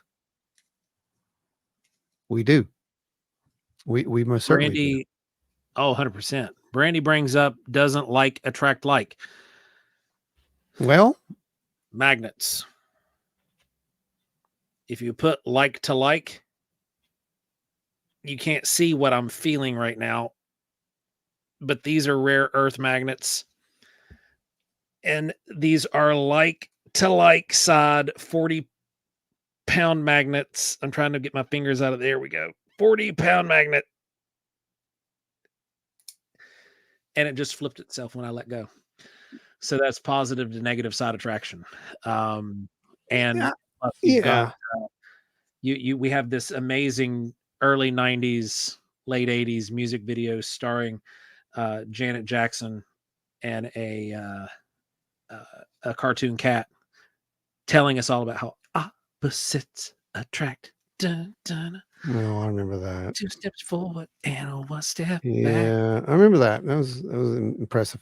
But no, Brandy, sometimes, and that's more of a metaphysical term, feeling. It's more of the vibration, sensing the vibrations. A good way to put it, direct translation from Aramaic was deep cries out to deep.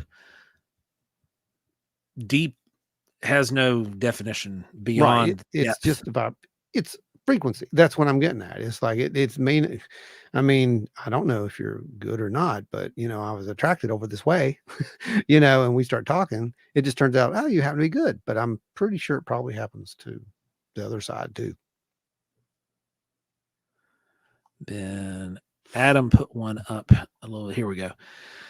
We've had decades, almost a century of pencils up method, keeping what we have gathered from the gifts. Now that generations have died, the new blood reaches to religious dogma and calls it demon. Then Brandy brings up that many believe they're evil entities.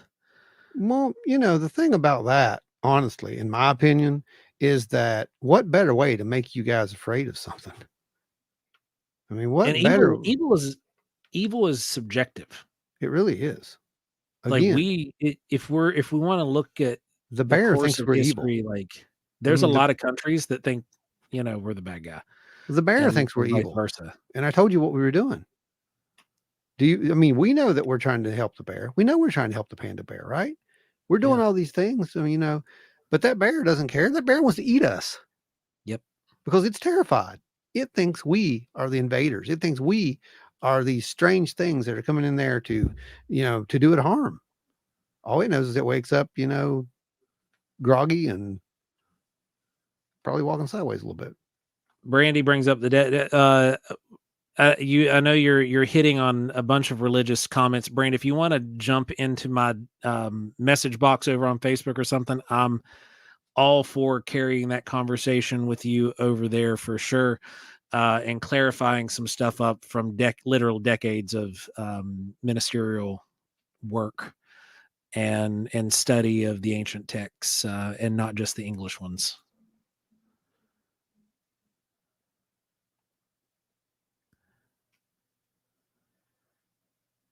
Oh, it was Paula Abdul. Paula Abdul was opposites attract. Thank you, Jen. Wait. When you Evil can kill you even if you are a believer. I'm going to have to disagree with that one wholeheartedly and unabashedly. Provide context and sources for that one. I think that you just missed your opportunity to start your very own Mandela effect. And yeah, that's what just happened right there.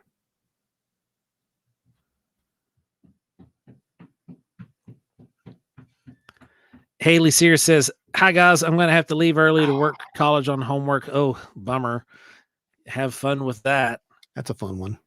Love the show, and I hope everyone has a wonderful week and weekend. Thank you. Absolutely. Thank you for being here. We're going to be back up there in the Flatwoods region soon.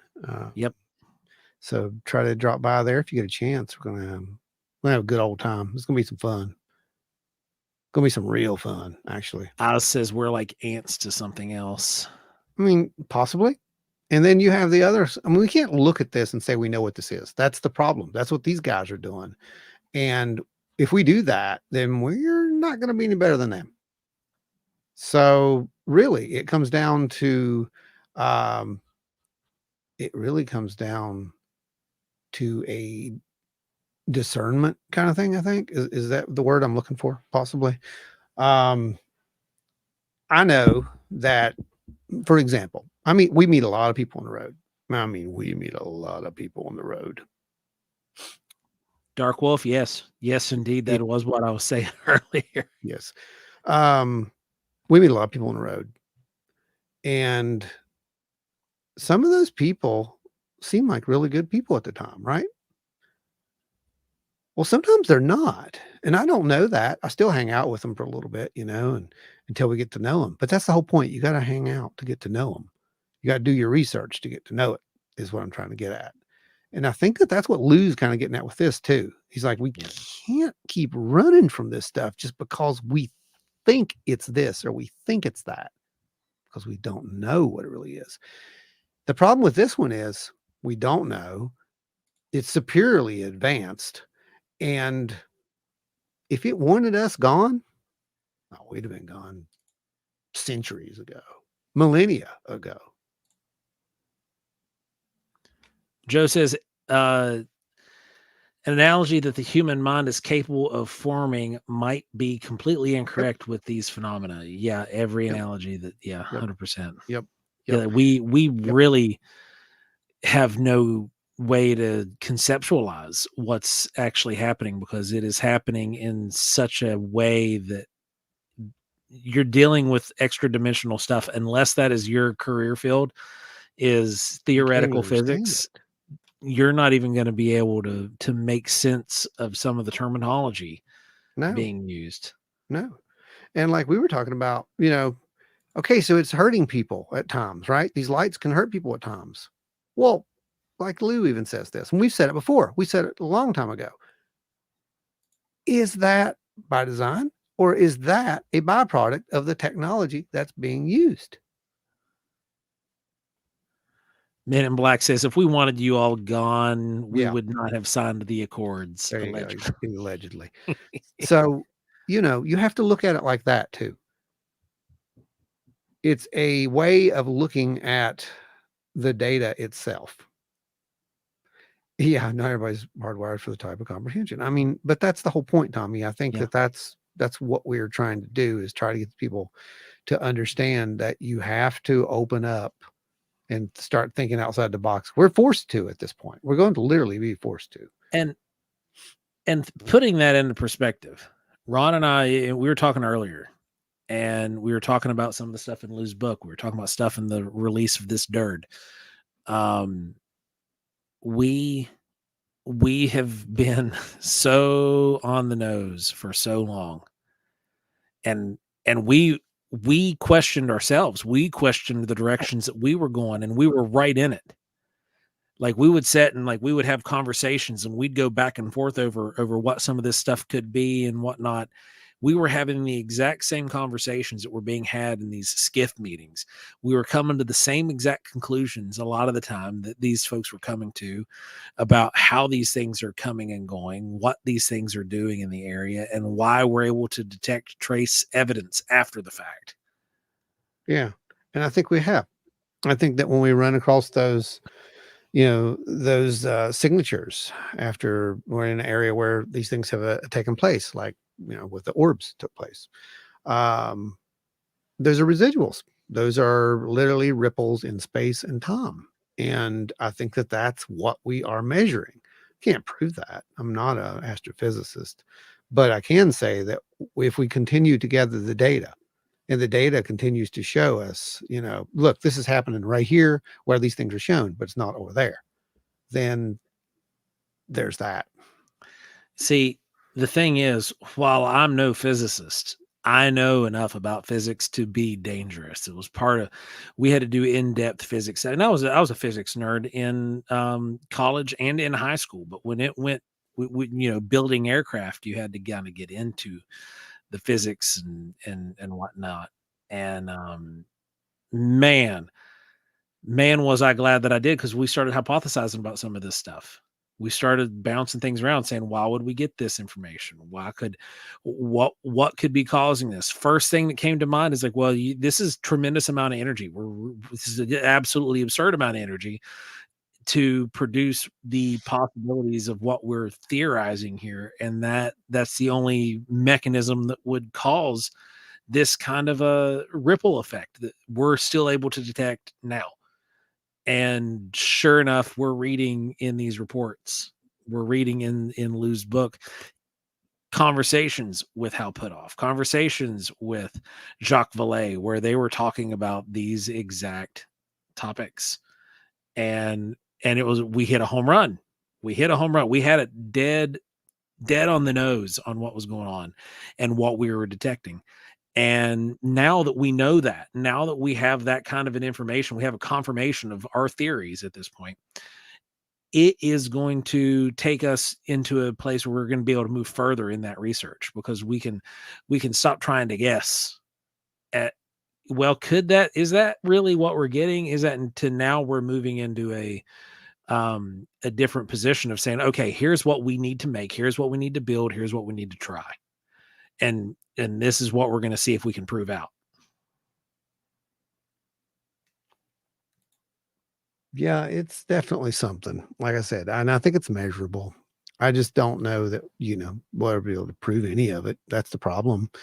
You can prove something's there, but we're never able to prove what it is. And I think that that's where we are with all this stuff. And I think that, that's where a lot of people are with this. And they're searching for something that helps them to make this make sense. And that's why they ran to some of these, these exotic possibilities and whatnot. Now, we haven't even touched on, like I said, some of the other stuff, the high strangeness sides of this, because it's there. All right. Um, I don't know that this is going to be that easy to explain. I don't think any of it's going to be easy to explain, by the way. I think you're going to have a little bit of what we call physics, a little bit of metaphysics, a little bit of, this, and you mix it all together, and that's this phenomena. That's what I think. And I have to throw in the metaphysics side, because look what we did with Adam out there. Yeah. I mean, come on. There's obviously a consciousness aspect to this. There's obviously something that does to do with energy, some form of transfer of energy. I don't know what that actually is. Adam seems to know what he's doing, and we definitely got results 2 separate times. So it's there. And yeah, there's definitely something to it. There's something to it. I said it years ago when I was doing the out of body research. There was the vibrations. It was always vibrations. Hey, Danny. All right, we'll see you, buddy. And the way that they would start with that, and you could recognize that. Now, the funny thing is, I never once thought it was evil. So I'm pretty sure that I would known if it was, is what I'm getting at. And I know that they're like, you can be deceived. Well, the government deceived us for 75 plus years now. So if we're really going to get technical about deceivers, I think we can point our fingers in other directions that have a lot more data. Yeah. So anyway, we have a lot to think about at this point. And I don't mean we, I mean everybody has a lot to think about at this point. Because I do think that there is a what's Lou call it? An expiration date, yeah, on these secrets. He's right. And that's why I named the book Imminent, pretty much, in my opinion, is because it's going to happen. They're going to melt. That's what's going to happen. Now, how that happens, when that happens, I don't know. What we got there? Beat said the government, shadow op, private groups are already doing or making things to combat these UFOs, UAPs. I do believe they are not setting still. They have not been setting still since the 1940s. Yep. You're absolutely right. You're absolutely so right. that has been a thing for a while. The problem with that is that we don't know what we have done at this point. Yeah, catastrophic disclosure. That's what we're coming up on.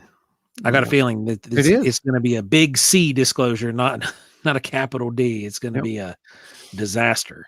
Oh yeah, absolutely. Because whoever controls this technology is going to control the world. That's a fact. That's just how it is. The funny thing is, though, I don't think anyone is going to control this technology because I don't think they will allow that to happen. That's just my gut feeling here. I mean, they might be like, oh, that's cool, but I don't think so. I don't see that happening at this point. And I also don't see, this, the data that supports that we're dealing with something malevolent. I haven't seen that. I've seen data that says that there's certain subsections that may seem malevolent. Yes, we talked to some, obviously, so it's there. But again, is that perception? Is that actuality? I don't know, because we can't sit down and interview one of these NHI and actually put them through the paces and figure out, well, look, who are you? What are you? Where do you come from? Why should I believe you when you tell me that? We haven't really got the opportunity to do that.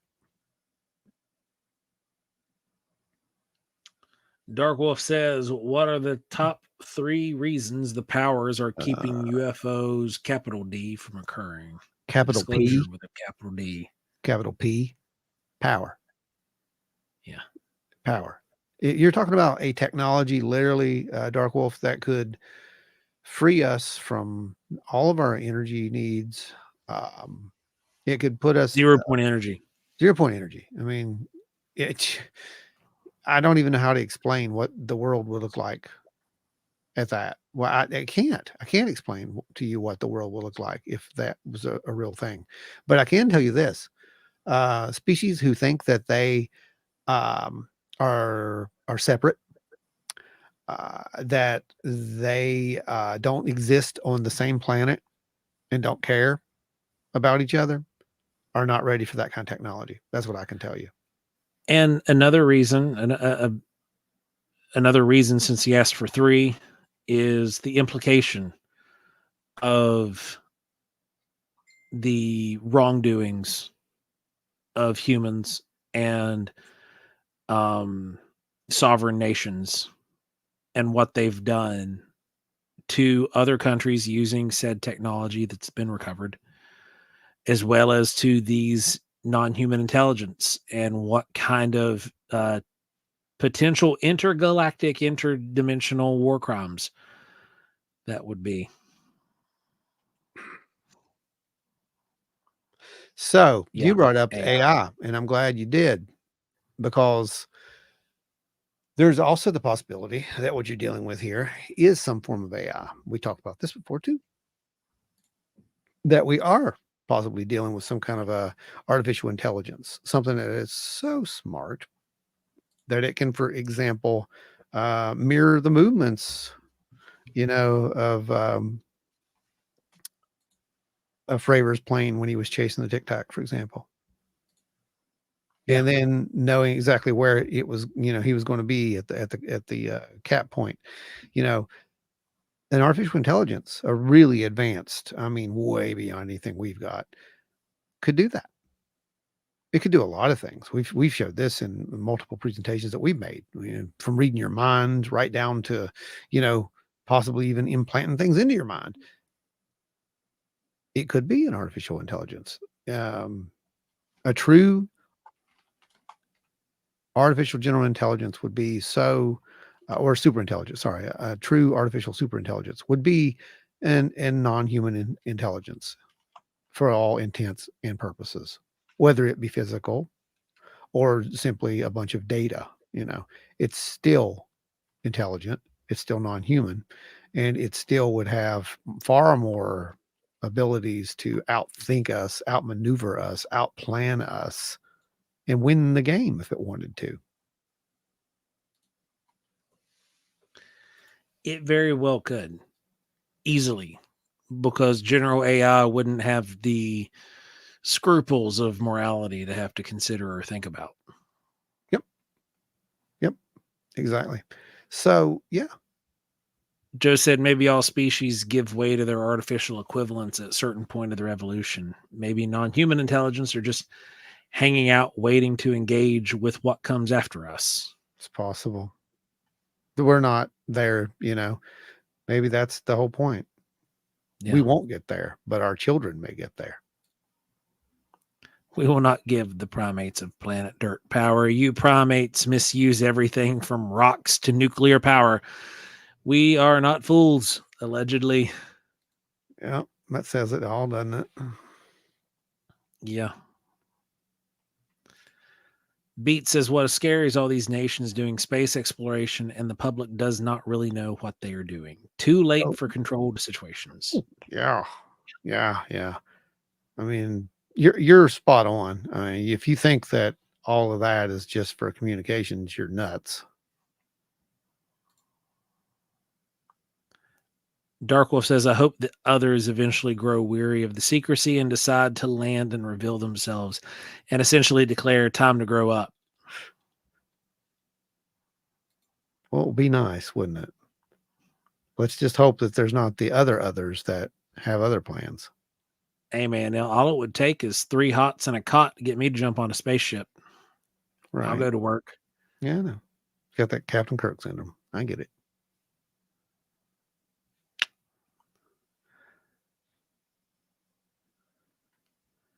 But guys, this is for real. If you haven't already, check out the book Imminent by Luis Elizondo. Fantastic read, easy to read. It's not like he wrote this in a way that's going to be, not over anyone's heads. Go to our group page, look up this 1,500 page document drop.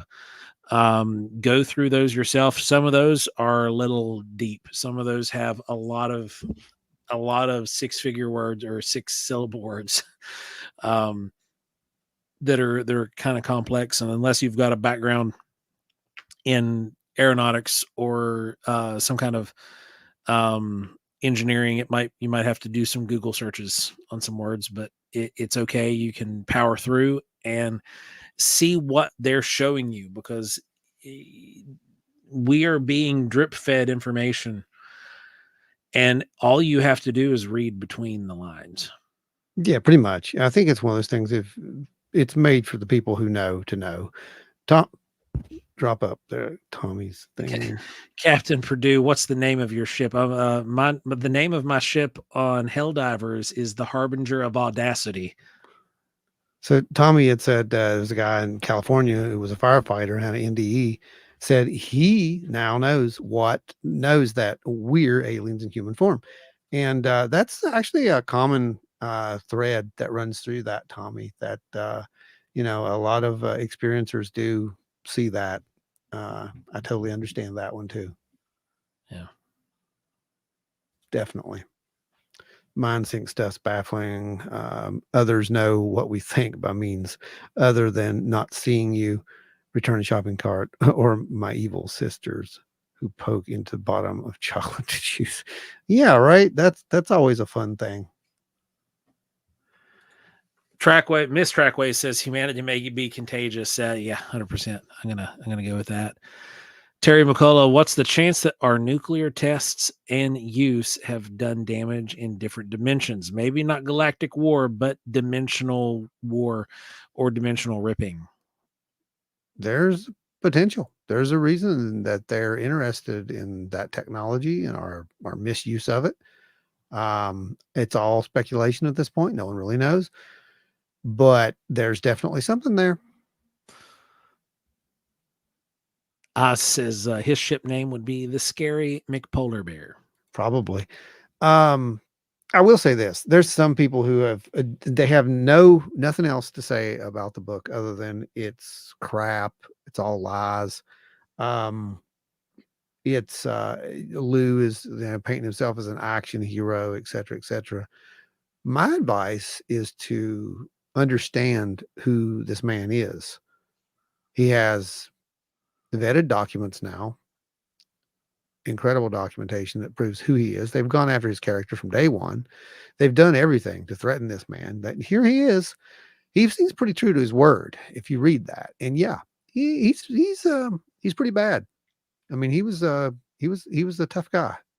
And I believe that is the type that he's born that way. And he literally says that. You get the whole background to his origin story right there. Yeah. He's a superhero in a way. I mean, that you can make a movie off this guy. That's no joke.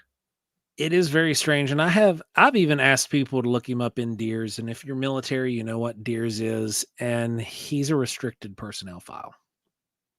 I.e., he's not a normie. He's not not a normie.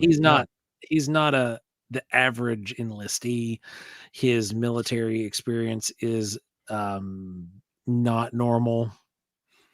So he, like Ron said, he has given supporting documentation and proven he is who he says he is from the onset.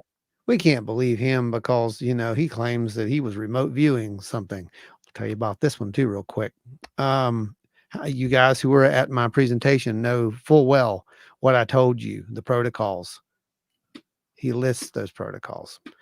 And I know my protocols because a lot of them I made myself, but he's saying the right things. He knows the right people.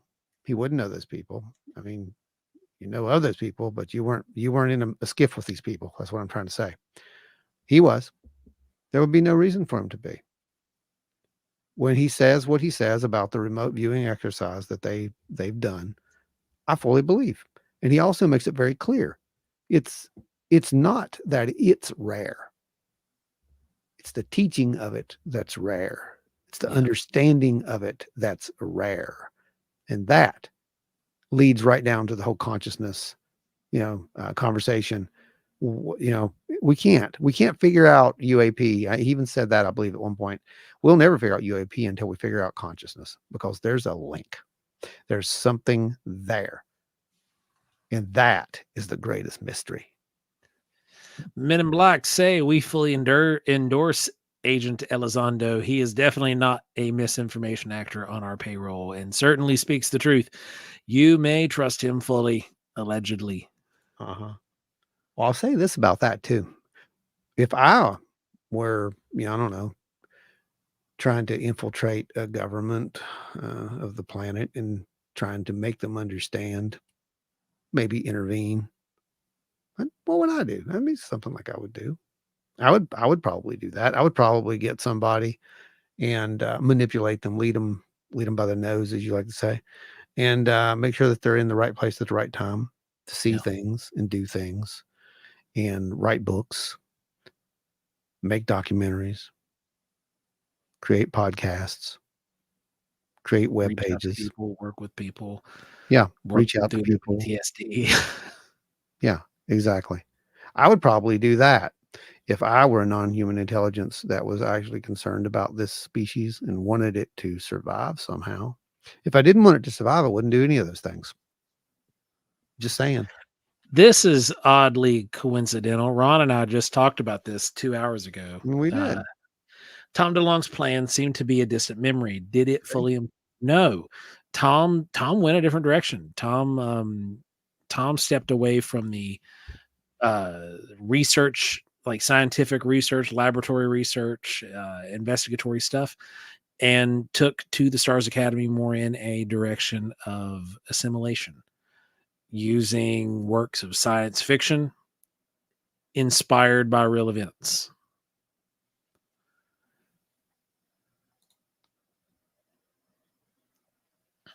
Never believed. Oh yeah, technology.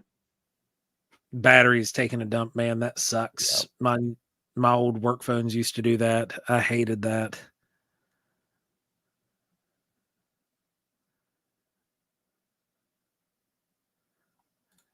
Beat says, quote, Elizondo believes UAPs might be from another dimension, use hydrogen found in water to warp space-time, and the U.S. government may be in possession of exotic material associated with UAPs. Well, we know for a fact that the government is in possession of at least, at bare minimum, 2 different samples.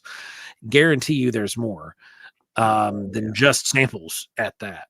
There's a lot more. They're over here like typing out Land Down Under lyrics. I see that. I don't know what started this. It's hard to keep up with you guys. Good Lord. Anyway, so where do we go from here? Oh man, that's the question of the day. Where do we go from here? Where we go from here, for some of you guys that are going to be able to make it to Flatwoods here in the next few weeks and to be able to make it to the Mothman Festival in the next few weeks, we're going to be taking some deeper dives into this and talk about it and show you guys some of the research and hit a lot more of the where do we go from here? What do we do? Because we have been trying to figure that out ourselves. And now this all of a sudden dropped. We had an idea. The path was charted and we were planning on going that direction. But now it's like, okay, full mast, let's roll. We've got more than enough information at this point to support the claims we were making. It's just gonna be ridiculous. So and it's unbelievable at that. Like, Ooh, nanotech. Ooh, Brandy. Did you read the book yet? Because one of the things in there that Lue actually talks about is the implants. And boy, what I don't know how to even wrap my head around it. When I was reading that, I was reminded about some of the stuff that we've actually seen, because it made you feel about that stupid. It's able to avoid the surgeon's tools trying to extract it. Not only that, it can move through the body without actually causing any tissue damage. How does it do that? And then you have to remember, well, some of the craft or whatever these things are have been seen, going straight down into the ocean without making as much as a ripple. Flying into mesa walls. Right. Flying into mesa walls. There's a good example. So what in the world kind of technology is that? And, I think the best thing is, it seems like magic to us. Yeah. I mean, literally, At what point does magic become science again? Yeah.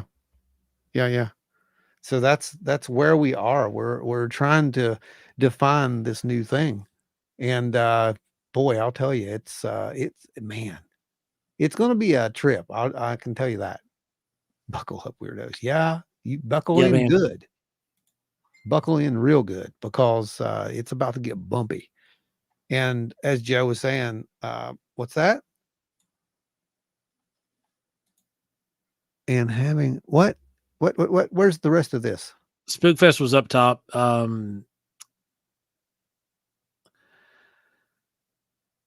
He was talking about some investigations and all kinds of stuff that he was doing. It's a few broken messages. Having dreams is not just an experience. It started up there and then went down. Oh, okay. Yeah. I was trying to figure this. I think, okay, I think what you're getting at is that, yeah, it's not always just a dream and it's not always, this or that.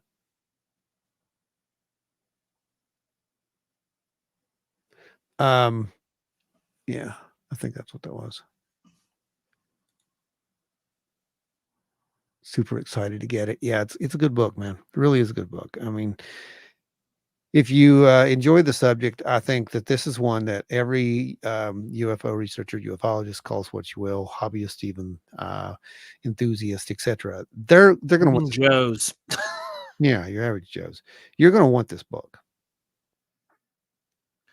At what point does extraterrestrial become terrestrial? Once we naturalize it, according to Department of Natural Resource terminologies. Right.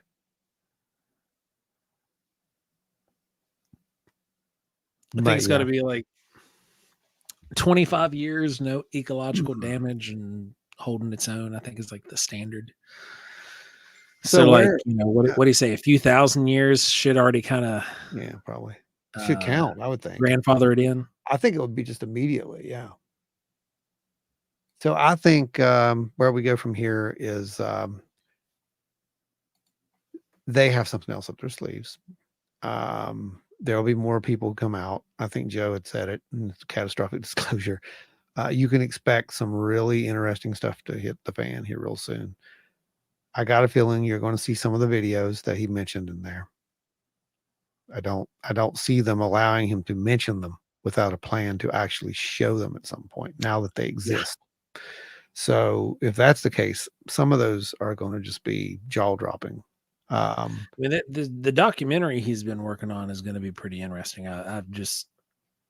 Even without videos, like I would just sit and listen to the dissertation of information. Yeah. And I think that, when is it? Is it tomorrow? When he's going to do the News Nation thing with Ross? We'll be tuned in for that, obviously. So it's going to be a very interesting Friday. As always, that's how they roll, man. Lisa's going to Utah next week. So I may miss the live. I'll catch up on the plane Friday. Go on down to the Uinta Basin. Hey, you go down there. Take a detour from wherever you're going. Yeah, there you go. Why not? I mean, when in Utah. Yeah. But that's the other thing about the book, for you folks who don't know, that it talks there. Yeah, it pretty much verifies the stuff that happened to Skinwalker Ranch, just to let you know. Which we didn't need any verification of that at this point.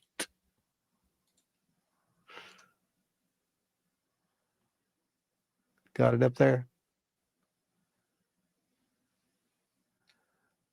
Okay. There we go. So, yeah, we're going to be, I guess our next stop will be Flatwoods. We're going to be putting on that thing that up there. I got a graphic somewhere for that. See if I can find it here real quick. No, that's not it. There's the calendar. We're going to be coming up at Flatwoods MonsterCon September 14th. Mothman Festival September 21st, 22nd. Thunder in the Mountains October the 12th and 13th. And CryptidCon November 22nd, 24th. Where where that's at, because I don't see it now. There's actually, there was actually a graphic I'd made for that, and I don't see it. We got this one. Mothman special presentation event Sunday, September 22nd, 12 p.m. to 2 p.m. Yes, you heard it right. That is a 2-hour presentation, unprecedented presentation for Mothman Festival. We're going to be doing a deep dive workshop with you guys, explaining the gear that we use, exactly what it does, why we use it, and doing some tests that you guys are going to get to observe and be a part of. Oh, it's going to be a blast. It's going to be a real blast because we have the time to actually do a proper Q&A kind of thing, which we usually run out of time for at these things. So we're pretty excited about that. Yep. I think that's it's going to be more of a classroom setting than a presentation anyway. Yeah. Yeah. It's going to be able really to stop us and ask questions. Maybe. I don't know. Sometimes that takes my train of thought away. So we'll see how I feel that day about that. It normally works good. We'll see. We'll see. But I'll take your questions and we'll have Ron. Yeah, you can take their questions. I'm going to keep probably talking, but it is going to be a good time though, for real. And I don't know. Anyway, the Flatwoods one, I'll put it up whenever I figure out where it's at. It'll be over on the page to let you guys know when it's happening and all that. But it's going to be fun, and we have some other little surprises here and there, stuck up our shirt sleeves somewhere. So expect it. And then Mothman, of course, is going to be out. I don't even know how to explain Mothman. This is going to be crazy. Mothman Festival is going to be one for the books. Both days. Yep. Yeah. If you can be there on day one, you definitely want to be there. That's for sure. Rob Posey says I might just come down to Flatwoods and see you guys. That'd be awesome. Come on down. Come on down. We got a brief that'll be on there. There'll be some never before seen stuff that'll be on there. Yeah. You'll get to see some of the footage we were talking about tonight. Yep. There's going to be some of that footage shown. And yeah, make up your own mind, I guess, is what it's going to come down to at the end. Yeah. But yeah, I think that's going to be a lot of fun. Ow. Well, let's do this thing. Time for the cards, guys. Get your guesses rolling in. See, it wasn't bacon. We're going to give you guys a couple minutes to get going. Go ahead. Is it going to be? Pull them up.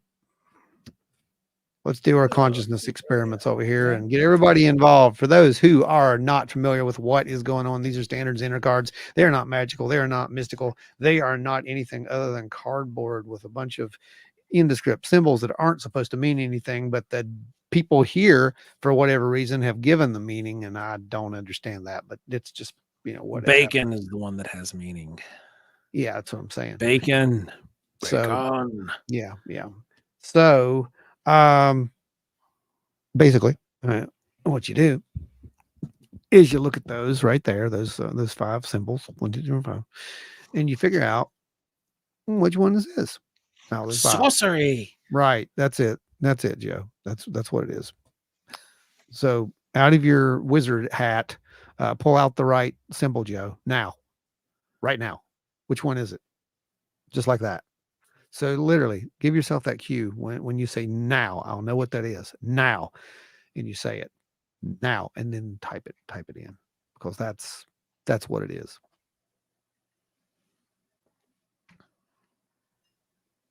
Savory swan flesh. It's definitely not that Men in Black. Oh man. I promise it's not that.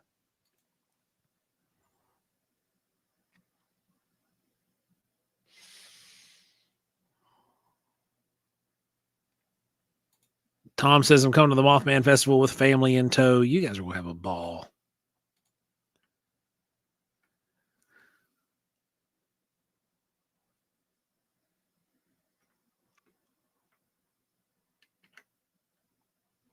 Beat says bacon is a waterfall on maps. Indeed.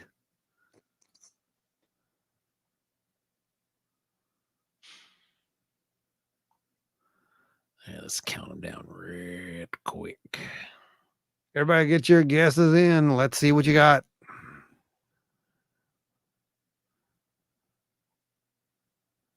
First thing came to your mind. Type it in.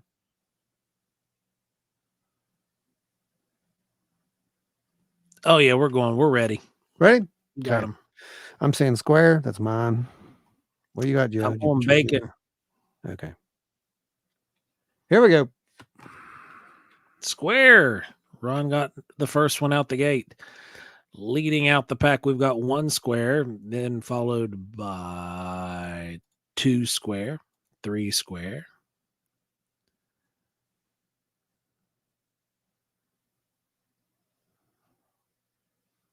4 square. That's square squared. See, 4 square. Square All right. squared.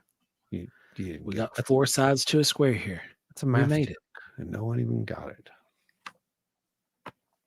All right. Let's get the next one up on deck. See what I did there? Ha, ha, ha, ha. That was hilarious. See what I mean about you don't have to like people to have discourse with them. Kidding. All right. Spookfest is leading out the gate.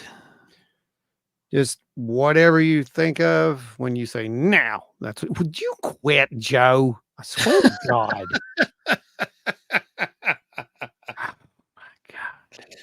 Oh, man. So when are you coming up? That's the next question. I know, right? We need to get out in the woods and play with these exactly guys. What we need to do. Okay. It's like Voltron. The more of us, the more Joes you get in a room together, the better it gets. I think I could take that, honestly. I could talk to Joe, not you, but Joe. Or have somebody to talk to at least. Okay, let's look at these. Which one is it? Which one is it? Which one is it? Which one is it? Which one? Which one is it? When I say now, what do you see? Okay, I saw what I saw. What do you guys see?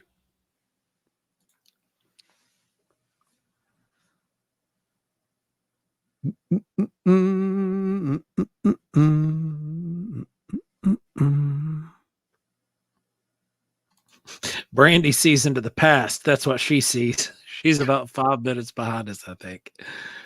Yep.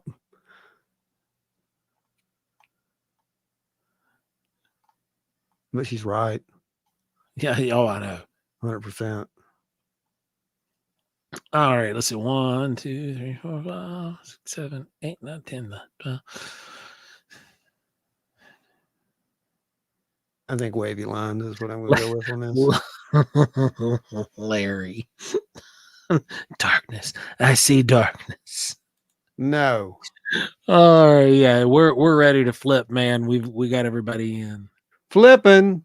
Here we go. That's exactly right, Joe. We will soon achieve peak Joe. Oh, God help us all. All right. Here we go. This is my guess is lines. Ready? Wavy lines. We've got plus. Let's go finding some bacon. Jen said bacon. You said so. We got 2 so far. 2, 2, 2, 3, 4. Men in Black are playing a game. What? This is unheard of. Are we assimilating them into us? Maybe. Maybe one day they'll work for us. Interesting. B said, I see red beans and rice. I'm just going to say bacon on that because you can't make red beans and rice without some bacon. We're going by default. Pat said, I see fire. What is wrong with you people? Oh, so we got four again on bacon. Was it the same people? No, you were the commonality. Common. I'm common. That's what it is. Miss Trekwa says, how many Joes to give us critical mass, Joe? There's only one way to find out. I don't know about that. I don't know about that. One more run, guys. Goes 3. Let's see what you can do. Yep, let's do one more, guys. One more, and we're going to call her a night. Let's see what we got here. What's here now? Ada says, I see owls. Oh, God. Don't do that. Why did you do that? You cursed us all. No, I'm kidding. You didn't. Larry Ho said, I see rain. What? You see rain? Is it raining Sky Daddies?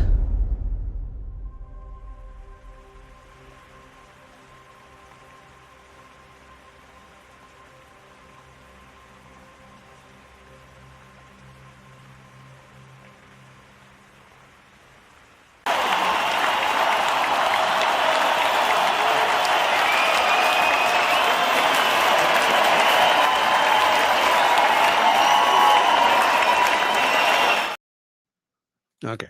LW carried you guys all night through the blessings. Sure did. LW, you rocked this one. Thank you so much. That's what keeps this show free for everybody. If you didn't know it, guys, is people like LW who just, for no apparent reason, want to support us. I'll never understand it, but I will always appreciate it. Absolutely. LW, we love you, man. Adam Good just weighed in there. He wants a blessing. I know which one he wants. I know which one Adam wants.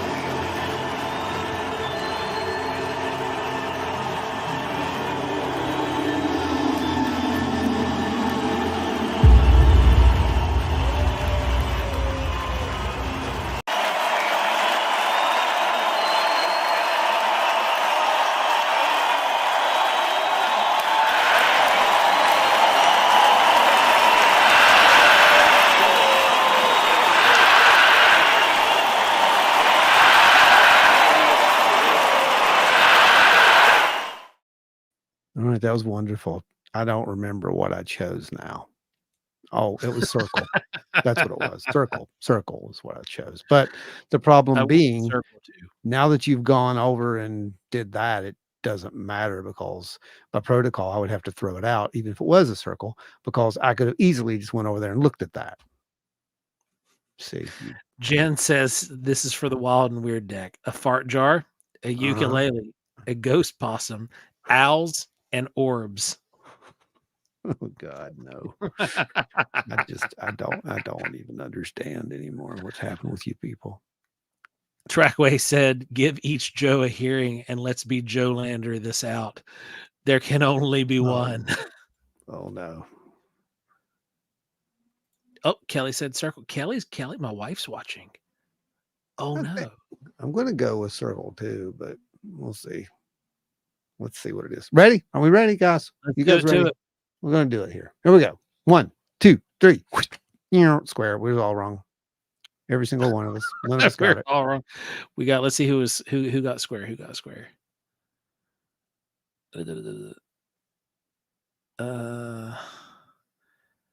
Oh, Nancy White. Oh crap! Nancy got it. I'm sorry, Nancy. Nancy got it.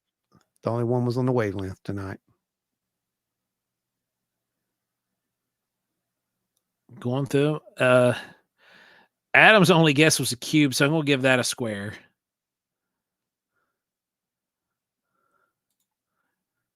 So generally, like, realistically, we got 1.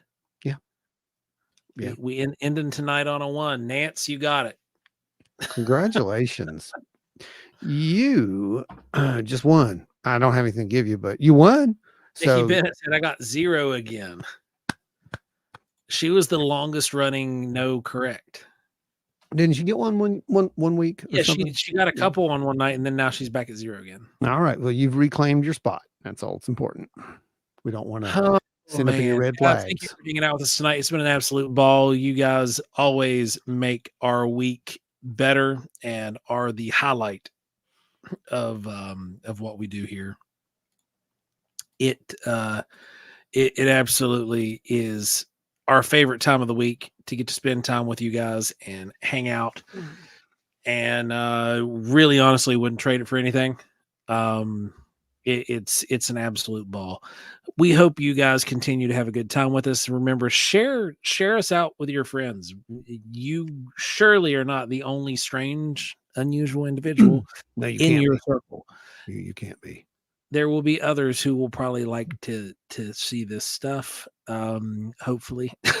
Hopefully. I don't know. Remember to check out Paranormal Horizons over on Small Town Monsters YouTube channel.